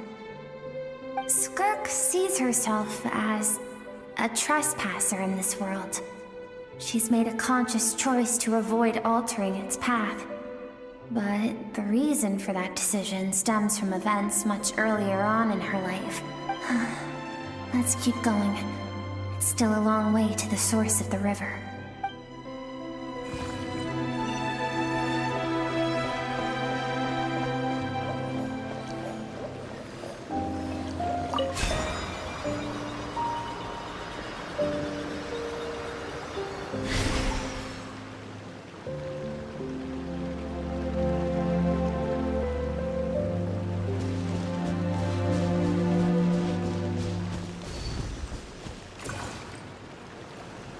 You now have what it takes to wield immense power. From this day forth, I shall teach you no more. No one can become a worthy warrior through imitation alone. I have given you fangs and claws. Now, you must learn to hunt. You wish me to travel the world beyond on my own, Master? Indeed. Make new friends. Embark on your own journey. And piece together a new future from the shattered remnants of your past. We will still have contact through the Abyss. But know this. One day, I will take the life you worked so hard to rebuild and reduce it to ashes. Just like the fire that haunts your mind.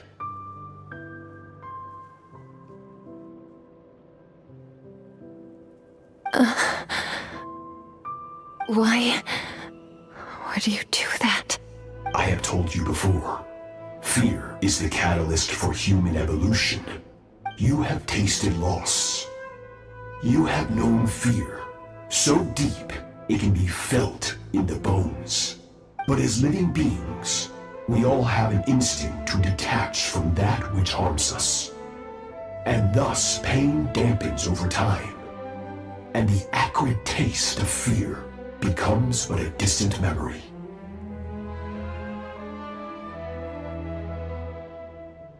Yet now, I have bestowed upon you the gift of fear eternal.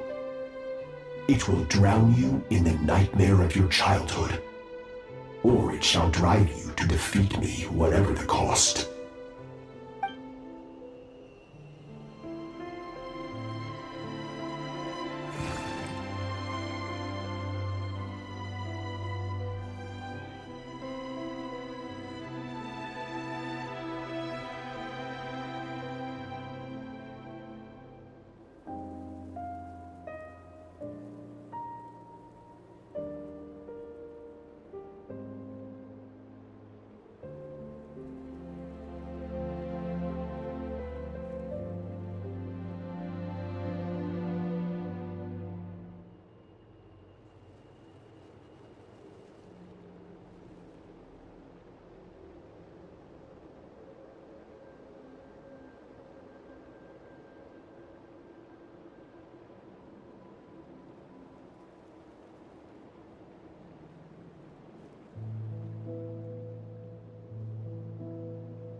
That is what Skirk's master, the foul Sertologi, looked like at one point in time. Of course, as a higher being, physical form is a triviality to him. He could appear as a beast, a human, or even a monster that defies description. The form you see him in here, clad in abyssal armor, is the one he usually wears when traveling through the stars.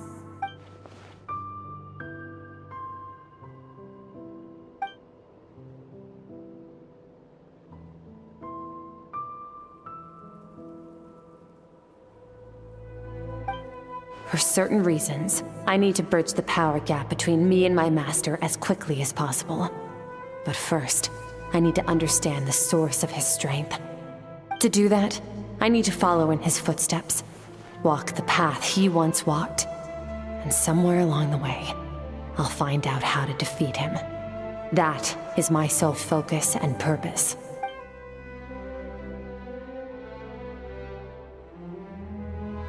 I'll let you in on a little secret. The real Sertologi is terrifying. The scope of his power is impossible to understand until you experience it firsthand.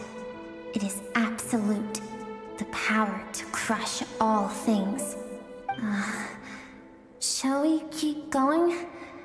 Let's see. We're about halfway there.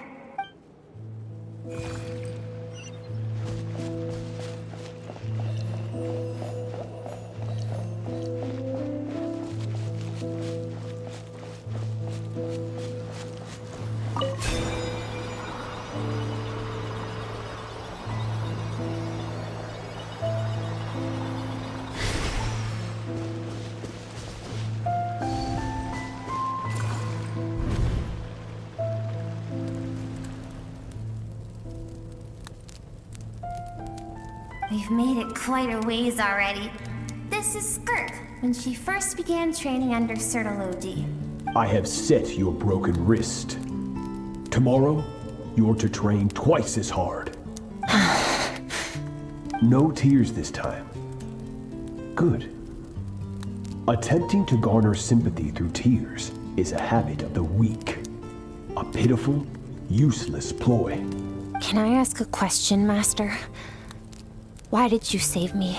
I keep thinking, maybe it would be better if I had died. I wouldn't be haunted by that fire all the time. I wouldn't have to go on like this. I saved you because I have a plan for you.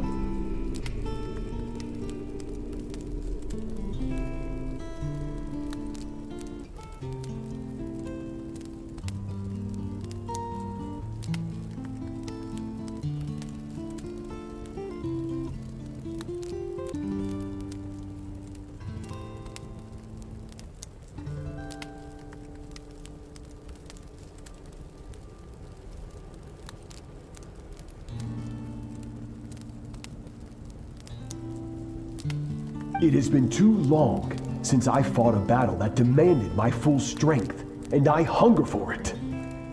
Every so-called genius and prodigy I have faced has crumbled like sand underfoot. Before me, even fate bends the knee. So, I will teach you everything I know. Train you by whatever means necessary, in the hope that one day, you might surprise me. But I don't want to draw my sword against you, Master. What you want matters little. Among the boundless sea of stars, the cries of the weak are but faint murmurs that disappear into the void.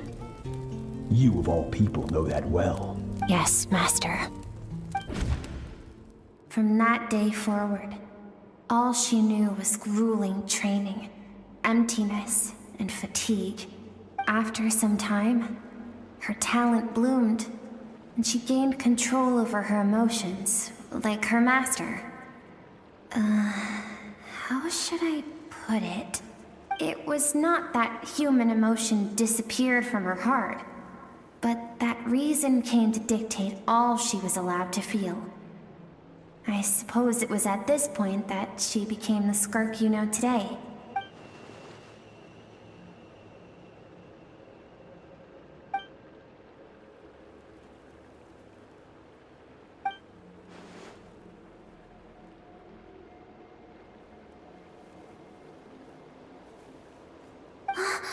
We're nearly there. I almost don't want to reach the end. Well, shall we?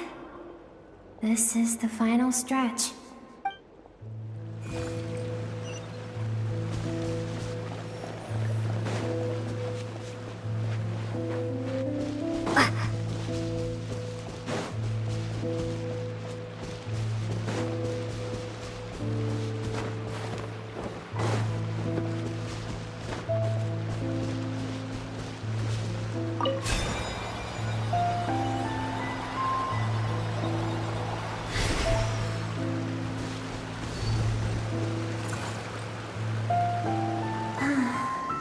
These are Skirk's happiest memories. What a simple and carefree time it was. Wisps of clouds dotted the sky. The sun bathed everything in golden light. And when song filled the air, not even the shyest of flowers could resist swaying along. This is Skirk's homeland. She was so curious about everything as a child. Always skipping school to go exploring instead. There was so much to discover. The treasures at the bottom of the sea. The secrets beyond the stars. And that merchant ship packed with adults wearing those strange clothes. Yes, the ship. That was the beginning of the end. It was a spaceship. When it arrived, the people that disembarked wore smiles on their faces and spoke of friendship. They claimed to be merchants from a neighboring planet, looking to establish trade. Skirk's parents, her relatives, her neighbors. Everyone welcomed the newcomers with open arms and allowed them to explore the planet. To them, the visitors were guests and should be treated with hospitality. No one had any idea of what was to come. Several months later, an army of unknown origin arrived without warning and carried out a ruthless campaign to destroy everything and everyone on the planet. Skirk had skipped school that day, like so many times before, so she was not caught in the immediate wave of destruction. But when she came home that day, only fire and ruin awaited her. Countless people cried out to her for help. People she knew and loved. Friends and relatives. The little girl who lived next door. The shop owner with the bad leg. The bad-tempered teacher she had made fun of just that morning. Their lives were discarded like worthless trash as the fire consumed one life after another. Skirk was helpless. All she could do was run. And so she did. She kept running until an unexpected figure crossed her path. If Sertology hadn't been there in that moment, the fire would have claimed her life too. And there she would have remained, left to rot in the scorched earth, with no answer as to why any of this was happening.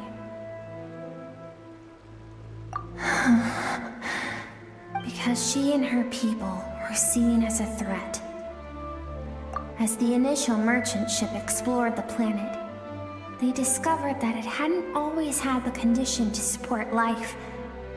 Yet there was evidence of human activity, even during the periods of extreme heat or cold in the past. Further research revealed that, over time, the people of this planet had evolved the ability to adapt to any type of environment or energy source. For that reason, the outsiders viewed them as a potential threat and decided to eliminate them before the threat could rear its head. And so, the army was called, and the so-called danger was wiped from the face of the planet. Senseless, isn't it? Deemed a threat because of a gift they didn't even know they had. Perhaps it was their own innocence and kindness that doomed them. But in the end, that was lost to the blaze as well. If those with power get to decide good and evil, then all you can trust in is the sword in your hand. And so, before death could claim her, she ran. She ran and never stopped.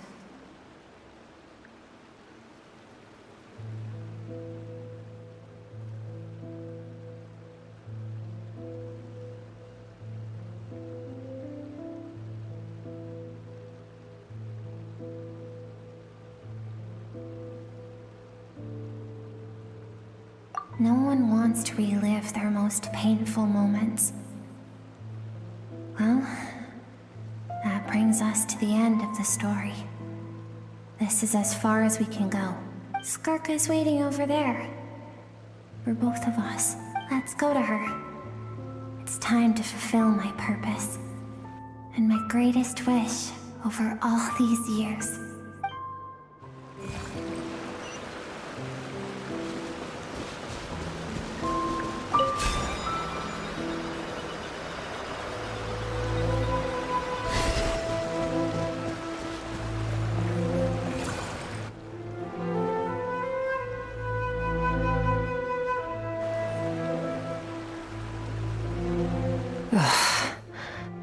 So all this, just so you could bring her here? I have things to say to you. Well, to me. I want someone to witness our reconciliation, even if it takes an argument to get there. And she is the best choice in this moment. Her suppressed emotional self The version of herself she keeps locked in the recesses of her mind, stifled by reason. All those rejected impulses, those discarded aspects of your past selves, they are a part of me now. I am who you used to be. Someone you have refused to face for too long. So, I came to face you instead. You're wrong. I've faced you all along. And that's exactly why I keep you locked here. Your existence makes me weak. Moments of joy and longing are when we are most vulnerable. Don't forget, it was a penchant for goodness over reason that doomed our homeland in the first place.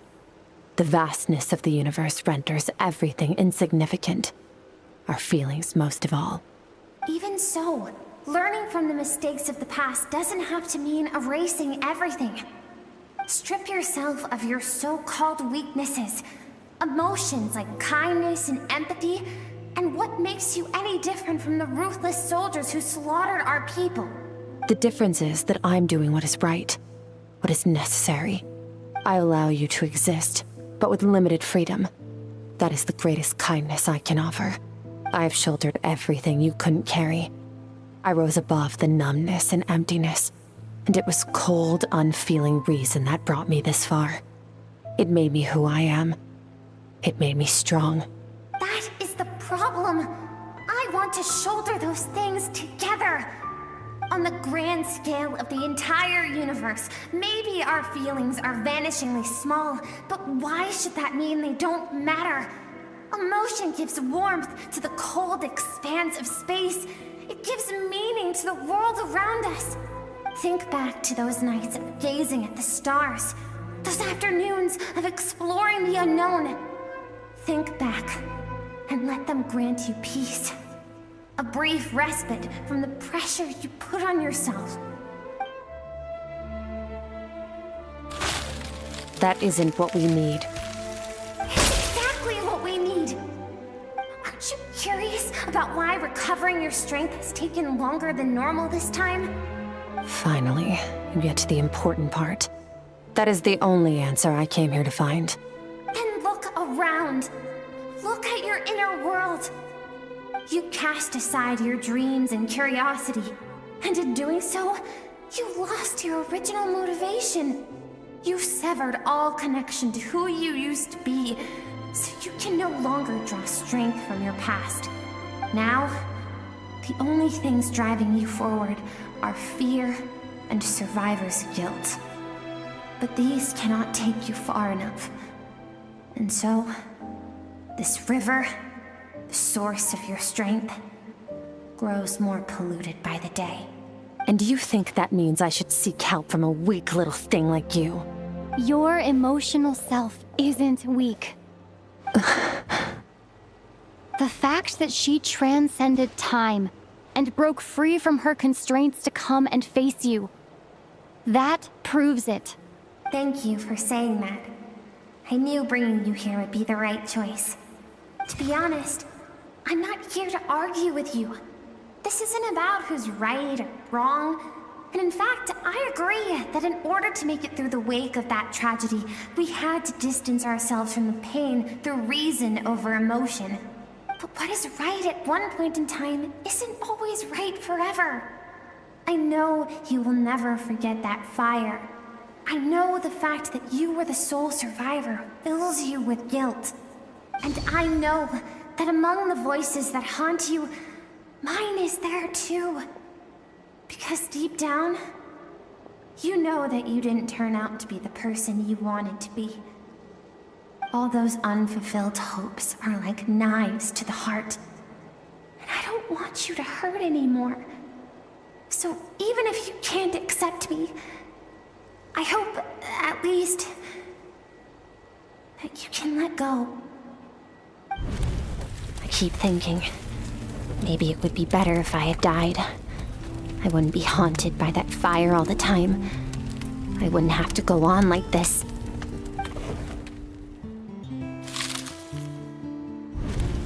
Your dad and I, we're not afraid to stare death in the face, but we need you to survive.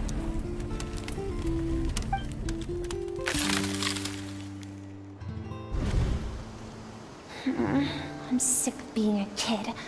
There's so many amazing things out there, and I'm ready to see them all.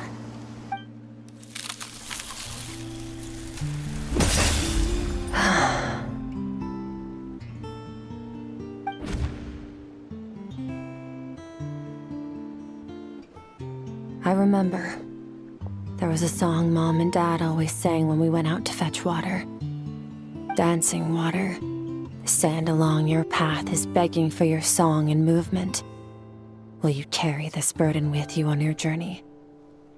I am not the dancing water, and you are not the burdensome sand.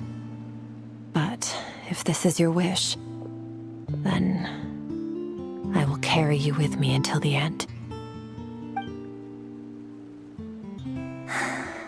Thank you. I should be thanking you.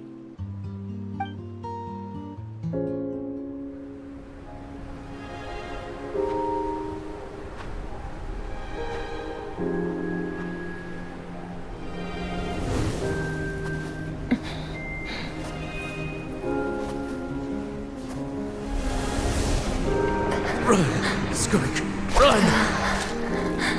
Remember, leave no one alive! Heed my words, Skirk. Let fear take root in your soul. Did you survive? Why was it only you? Skirk, did you become a positive light in this world?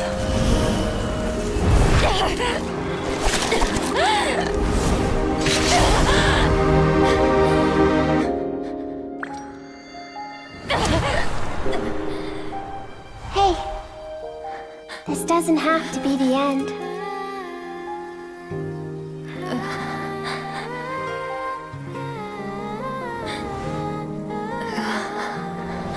Life is a gift. Don't let darkness claim it.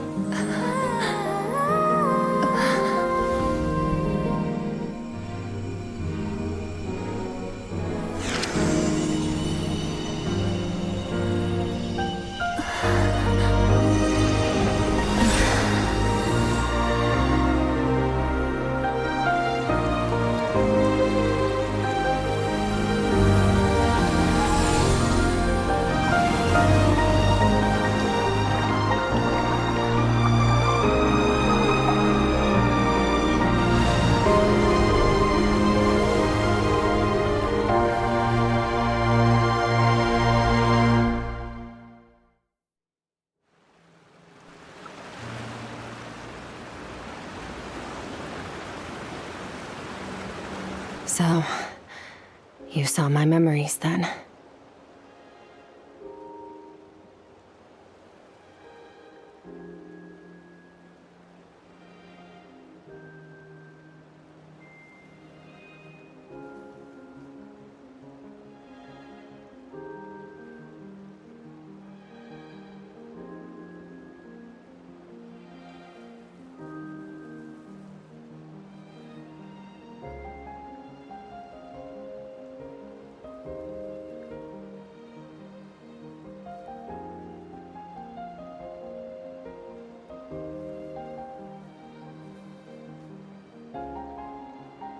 I once asked my master if survival of the strongest was the law of the universe. He said no, but in a world without order, those with no moral boundaries tend to be the ones who survive. That's why, after hearing his answer, an idea came to mind. An idea that, one day, I would create a new world order. One in which there would never be another tragedy like that fire. One in which power was not the law of the land. But that means I must defeat him. Because my master, Surtology, is, at the core, a defier of all rules and order. Yes, and not just because of the gap in our abilities, but also because I have no reason to see him as an enemy.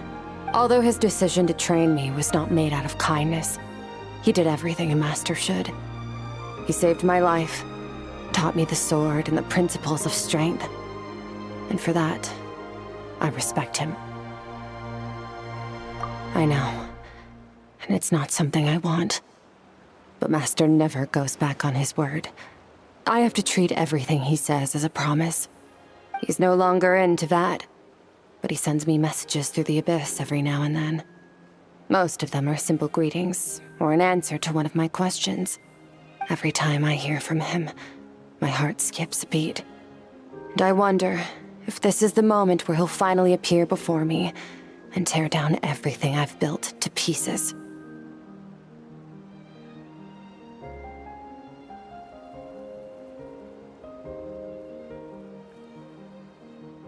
Maybe that means I do live in eternal fear, just like he said. Yes, I respect him, but I'm also afraid of him. And for that reason, the pursuit of strength consumes every moment of my life. I don't know what Master has planned, but I have to be ready. Help me? Why? This isn't your fight. Because if we want to build the world we both want to see, everyone has to be willing to fight for it. If we all do our part, we can make the entire universe a kinder place.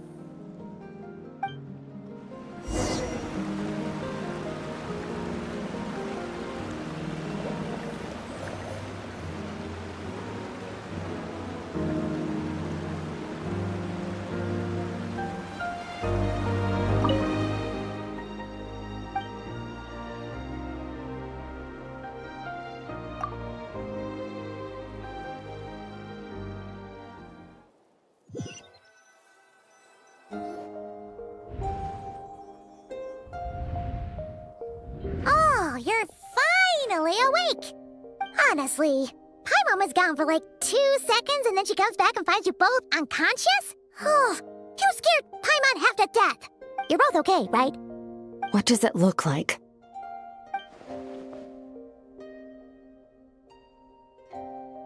Only water from the source can cleanse the rot and filth that flows from the past into the future. I taught you to incorporate the experiences from your journey into how you fight. I suppose what happened today will become an inseparable part of who I am. Okay, so Paimon feels like she's missing some important context. But whatever. Paimon brought back tons of delicious snacks! Let's dig in!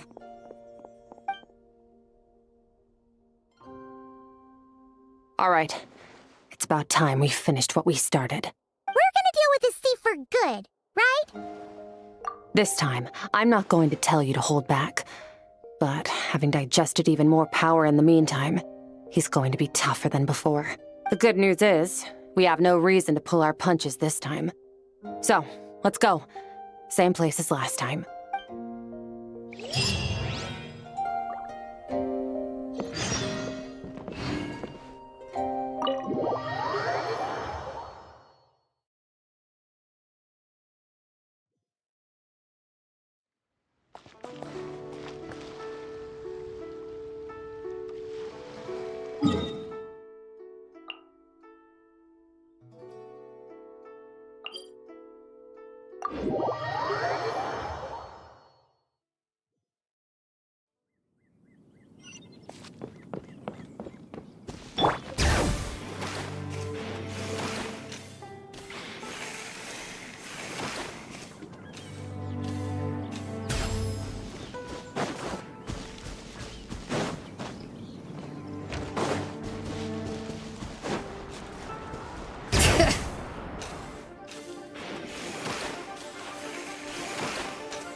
Wait, isn't that the form the all-devouring narwhal changed into?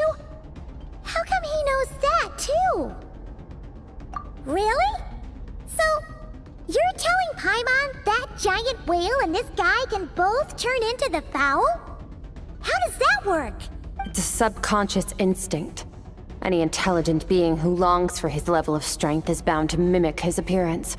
It's a natural response after encountering someone as powerful as Master. To them, he represents ultimate power. We know the person before us has encountered Master, and we know he stole a portion of my power. So it's not surprising that he would assume this form. Okay. Oh, the closer Paimon looks, the more intimidating it gets. Nervalette isn't here this time, so it's up to us. He won't have the nerve to steal again after we're done with him. Let's teach this guy a lesson.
Haven't forgotten your training, I hope.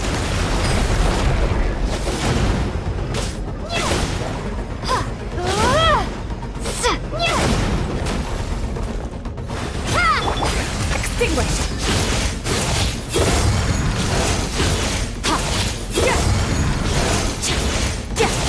Star shall be his crown.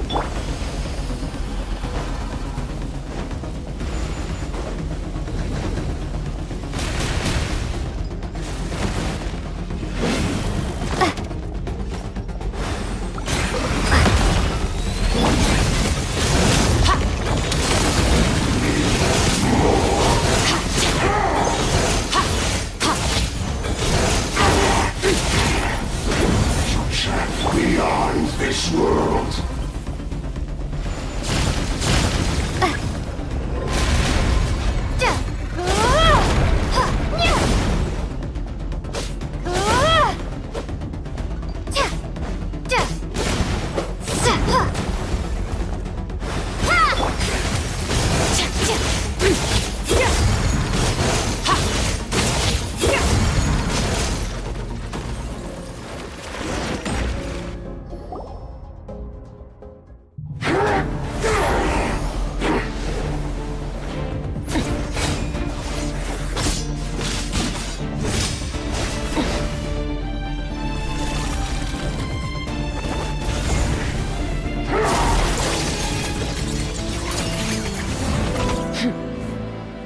Haven't had enough of my power.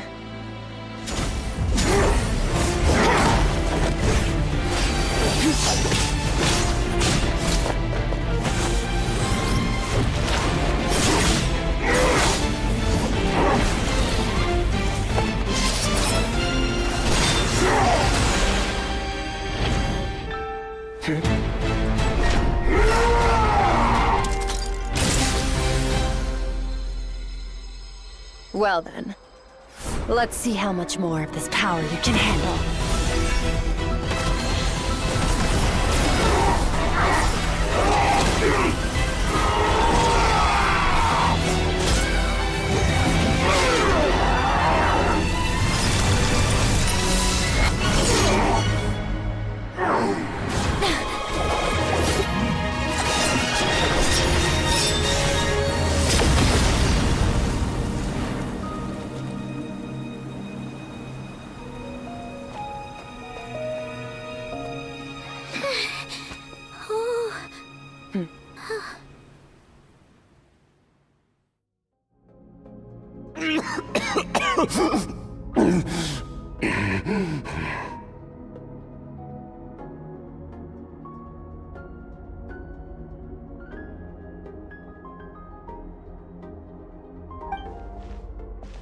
Well, have you come to your senses? You saw that my body was at its limit. So, you deliberately channeled your power into me, knowing that it would destroy my shell from within. Such power, such keen battle instincts. So you must be... Skirk, Sertologi's disciple. How long has it been? How long has he been away from Teyvat? Hundreds of years. Hundreds? Sorry, it's a lot to take in. I should introduce myself. I am Skofnungar, a friend of your master and one of his followers. This is the first time I've heard your name, Skirk.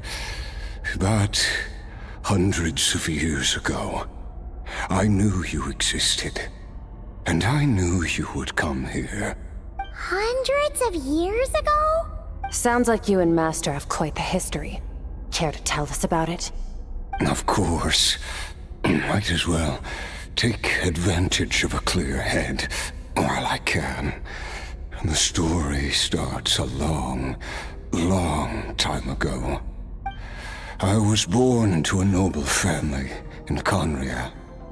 As the eldest son, I was set to inherit our title. But I contracted an incurable illness as a child, and everyone gave up on me. I trained the sword harder than anyone else, defeated all of my peers. But it was all in vain. When other people looked at me, all I saw in their eyes was pity or a strange glee in my misfortune. Even my parents were just waiting for me to die. Over time, my heart hardened, and I became aimless. That was the point where I met your master, Sertologi. We were similar in age, but different in background. He was born in prison, the son of criminals who had been sentenced to death. He spent his childhood wandering the streets, facing more criticism than the literary works in the Universitas Magistrorum. Yet, he always wore a smile on his face, as if kindness and malice were one and the same, and he could not see the difference. I still remember what he said to me when we first met. You need to fight to survive. Even if it's a losing battle, it should light a fire under you. How can you sit back like this and go down without a fight? That does sound like something he would say. He was the first to acknowledge that I was worth something, and he inspired me to keep going. When we sparred together, it was the first time I'd actually felt the thrill of combat. When I was 10, he stole forbidden research materials and managed to cure my illness. It was like there was nothing in this world he couldn't accomplish. When it came to the human form, he was always intent on pushing the boundaries of possibility. But somewhere along the way, I fell behind. My talents were nothing compared to his, and at some point, I realized he had pulled so far ahead, I was too embarrassed to even ask him to spar. After his grand endeavor was successful, he sought me out and said to me, "This planet no longer holds anything of interest to me, so I'm leaving. But first, I have an offer. I can use a power I have just refined to break the curse of immortality for you. Your death was once what we worked so hard to prevent. But the immortality you now face is a different kind of pain altogether." I'll pass. Immortality doesn't sound so bad to me. Since I can't die, it means I have an infinite amount of time to get stronger. Maybe I'll finally catch up to you one day. And we can spar like we used to. Are you sure? I cannot say when I will return. Your body, or rather, your soul, might not be able to withstand this curse. All I can do is try. After all, a wise man once told me, people need to fight for their own survival. Wise indeed. Nevertheless, if you grow weary of the pain of immortality, and wish to experience a good sparring match before you wither away, seek out my disciple. Disciple? Never thought I'd hear that word coming from you. Nor I. But Vedifenir said I was destined to find a disciple out there in the universe, and bring her to Tibet.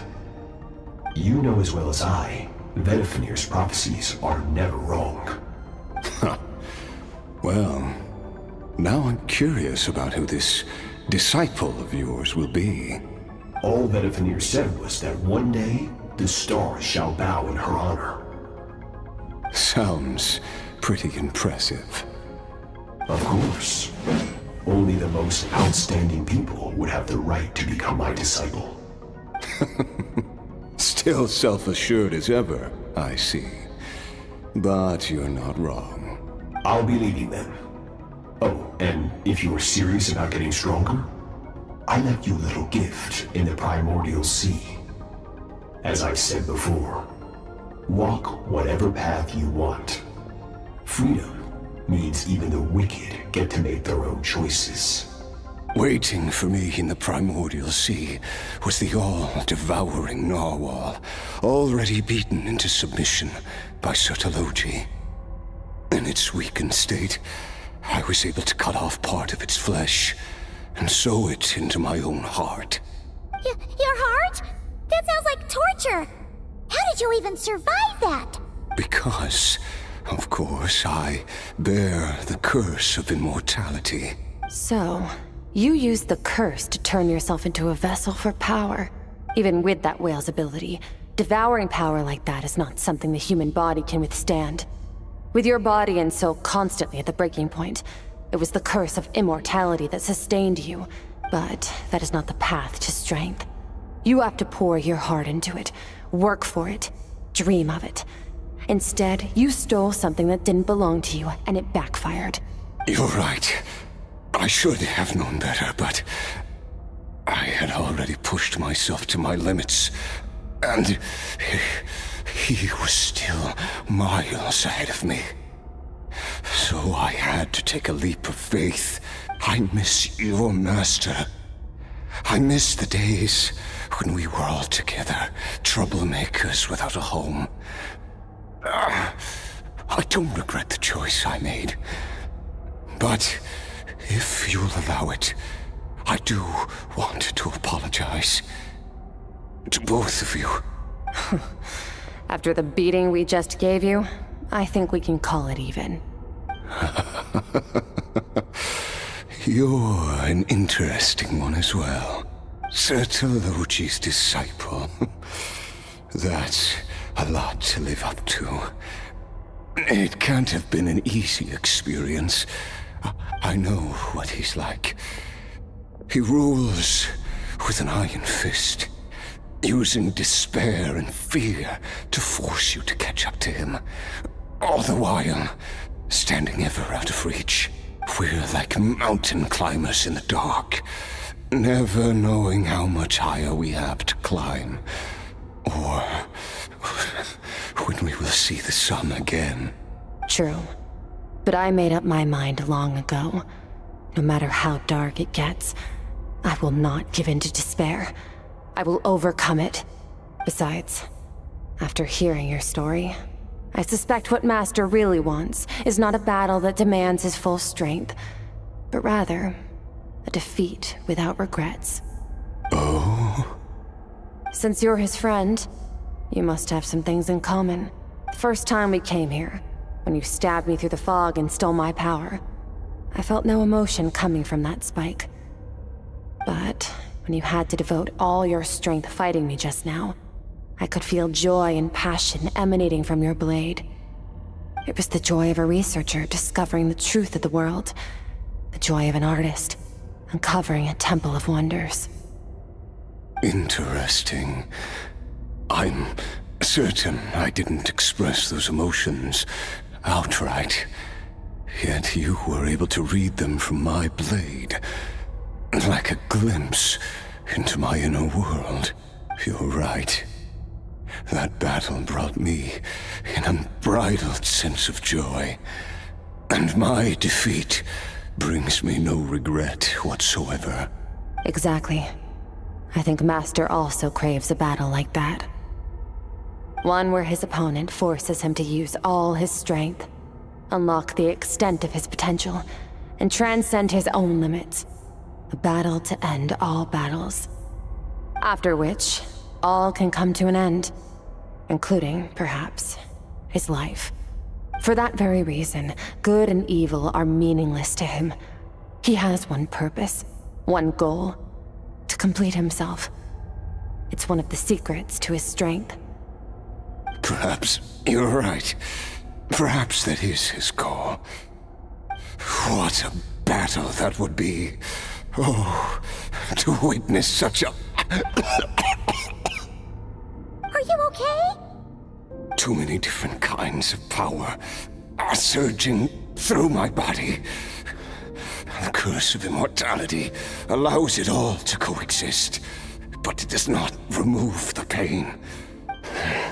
I won't be able to hold on to my sanity for much longer. What a shame. I would have loved to witness that battle. Sertologi once offered to free me from this curse. Now, I must ask that of you, Skirk. Can you release me from the pain? I can, but not through death, if that's what you are hoping for. It's not a suitable punishment for your crime. As an alternative, I can take your consciousness, along with all the power you've consumed, and smash it to pieces. The impurities will dissipate, and under the curse of immortality, your mind and body will regenerate. When that process is complete, you will be back to who you were before, no longer tortured by powers you can't control, but it will be a time-consuming and painful process. The decision is yours to make. I accept. And who knows? Perhaps I'll wake up in time to witness your great battle with Sertologi. I have faith that you'll be able to stand against him one day. Though I know it'll be a long and arduous road if we are climbers in the dark. It appears the dawn has finally broken for me. But your ascent continues. At least, it looks like you are not alone on your journey. I will reach the top of this mountain, no matter what it takes. And you, Skofnungur, will be my witness at the end of all things.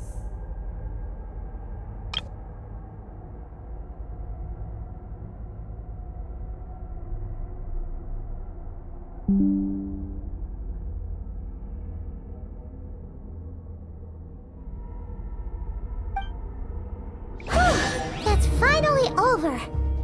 Let's get out of here. Huh. At least we don't have to make a mad dash for the exit like last time.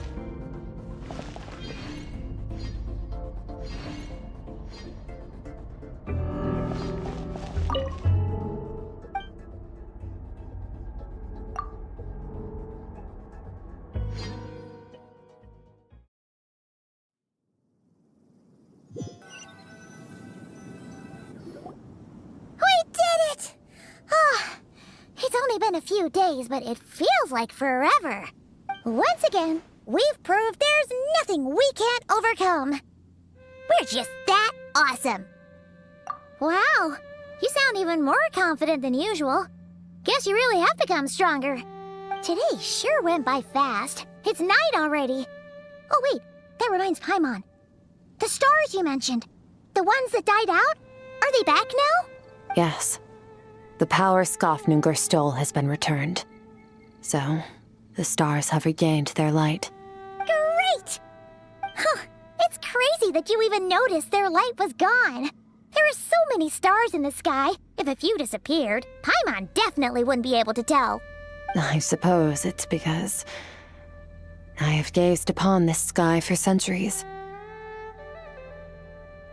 The false stars, hanging in the meticulously planned sky, glittering with rotten light. It's not real, and yet, it is for that very reason that I can look upon it and enjoy the momentary peace it brings. Even the most beautiful of bubbles has to burst. We will return to the real universe one day, whether of our own volition or not. Time marches ever forward. Even the innocent and naive will taste life's bitterness. Yet through hardship, we grow until we learn to seize the sands of time for ourselves and uncover our true strength. Though we gaze upon a false sky, its vastness and majesty is palpable. One can only wonder, what is it going to take for kindness to reign supreme in the vast expanse of the universe? Ugh, this is all going over Paimon's head. But if she knows one thing, it's that the Traveler always finds a way. Ever since we met, she has filled Paimon's days with happiness. No matter how tough things get, she always finds a way to make it better. If it's too big a job for one person, then we'll do it with two. And if two's still not enough, then three. We've met so many amazing friends and accomplished so many amazing things. As long as we don't give up, we can make any wish come true. I suppose when it comes to you, anything is possible. Well, I should be going. Now that my power is no longer isolated from my emotions, I need more practice to get used to it. I suppose fate will decide. Maybe we'll bump into each other on the street. Or maybe we'll reunite on a different planet entirely. Regardless, reunions and partings are but passing moments. More than anything, I hope that at the end of this journey, wherever it takes us, we stand in a world reborn. One without war, pain, or forced partings. One where new life can bloom, even where there was once nothing but scorched earth. For this, we must all work to become stronger.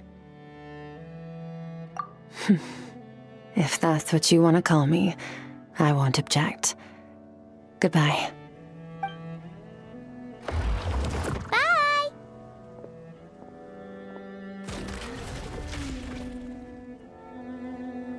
Is it just Paimon, or is she being nicer than before?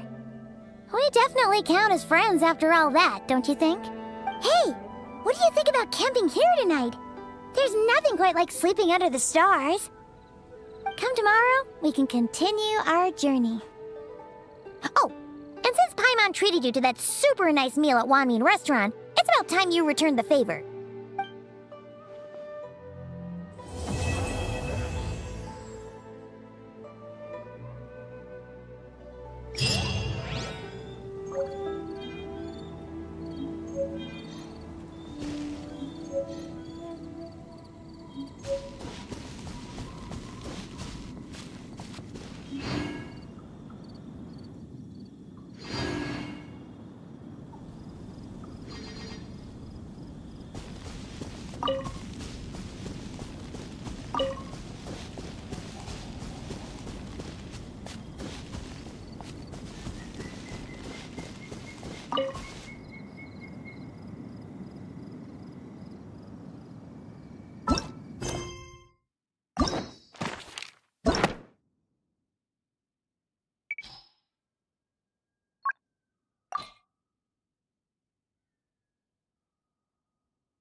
Yep.